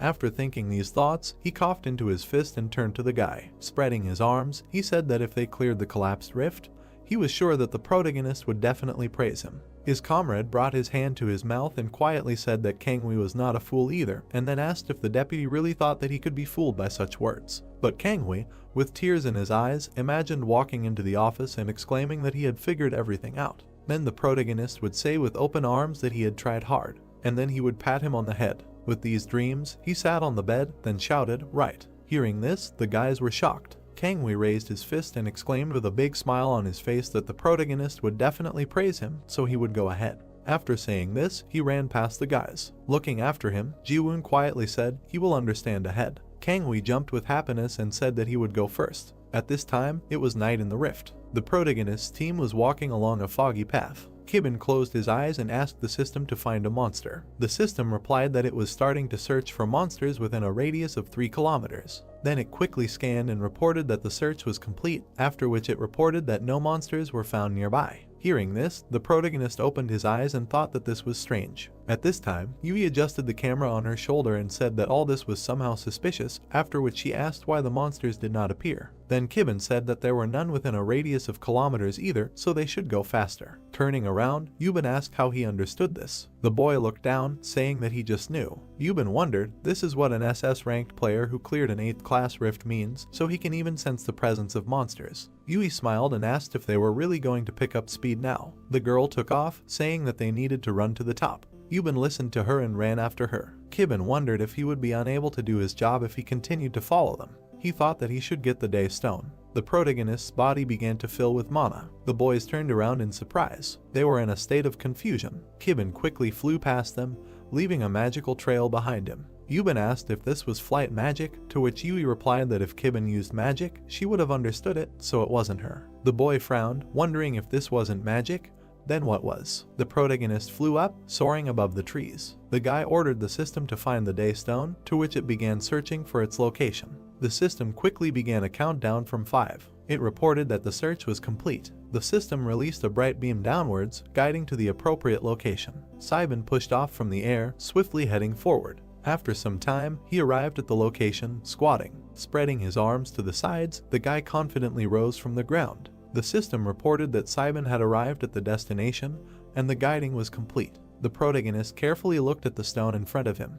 He looked at the Daystone with joy. Saiban took a confident step forward. A strong stream of black mana suddenly appeared under his foot, rising upward. He gritted his teeth in bewilderment. The system suddenly sent a warning. Huge monsters suddenly began to appear in the air, and the system reported their reaction. The protagonist gritted his teeth in surprise. The system said that the monsters were formed, the number of which exceeded more than 100. The monster opened its mouth wide, screaming loudly. They immediately charged. The protagonist took a stance, looking up. The guy frowned as the monsters approached. There was a strong impact at the top, which the guys heard. Yui asked in a trembling voice what happened there, when suddenly Yubin ordered them to go faster. The guys jumped up, quickly running forward. The girl shouted that if they wanted to get to that hill, it would be pitch black before they got there. The guy shouted loudly if they had a plan. Yui replied that this method might be a little different, but she could use it now while the monsters were not around. She stretched her hand forward, enveloping Yubin's body in a ball shield. The girl formed fire in her hands, apologizing to the guy. She raised her hands up, adding that she could not think of anything else besides this. Yui shouted loudly, "Fiery." Yubin frowned as the girl suddenly added, "Magnum," pushing them back at high speed.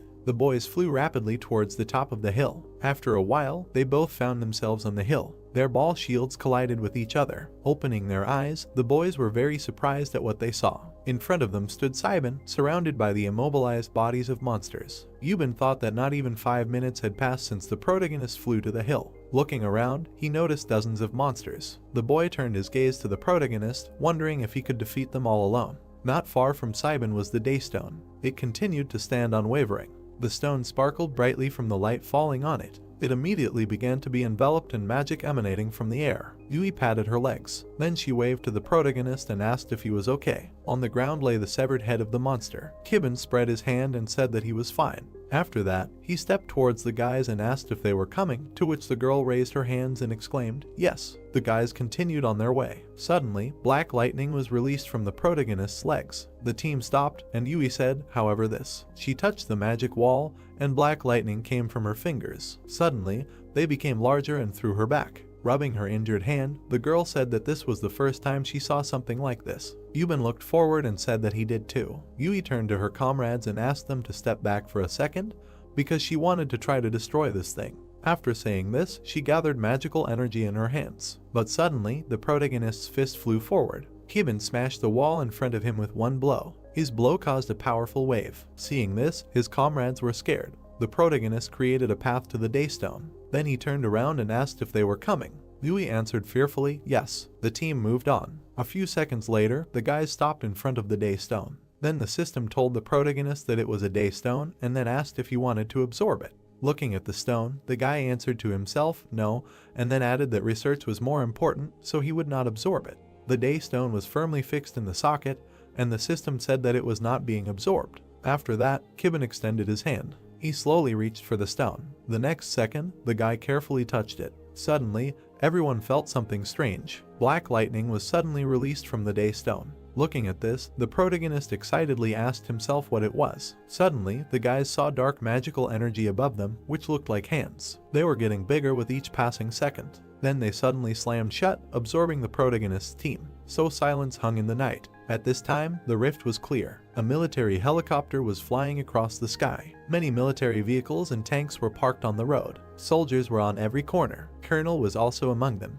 He was suddenly called out too, and the old man turned around. Behind him, he saw the protagonist's squad, who saluted him. While he was taking out a cigarette, the deputy asked him what happened.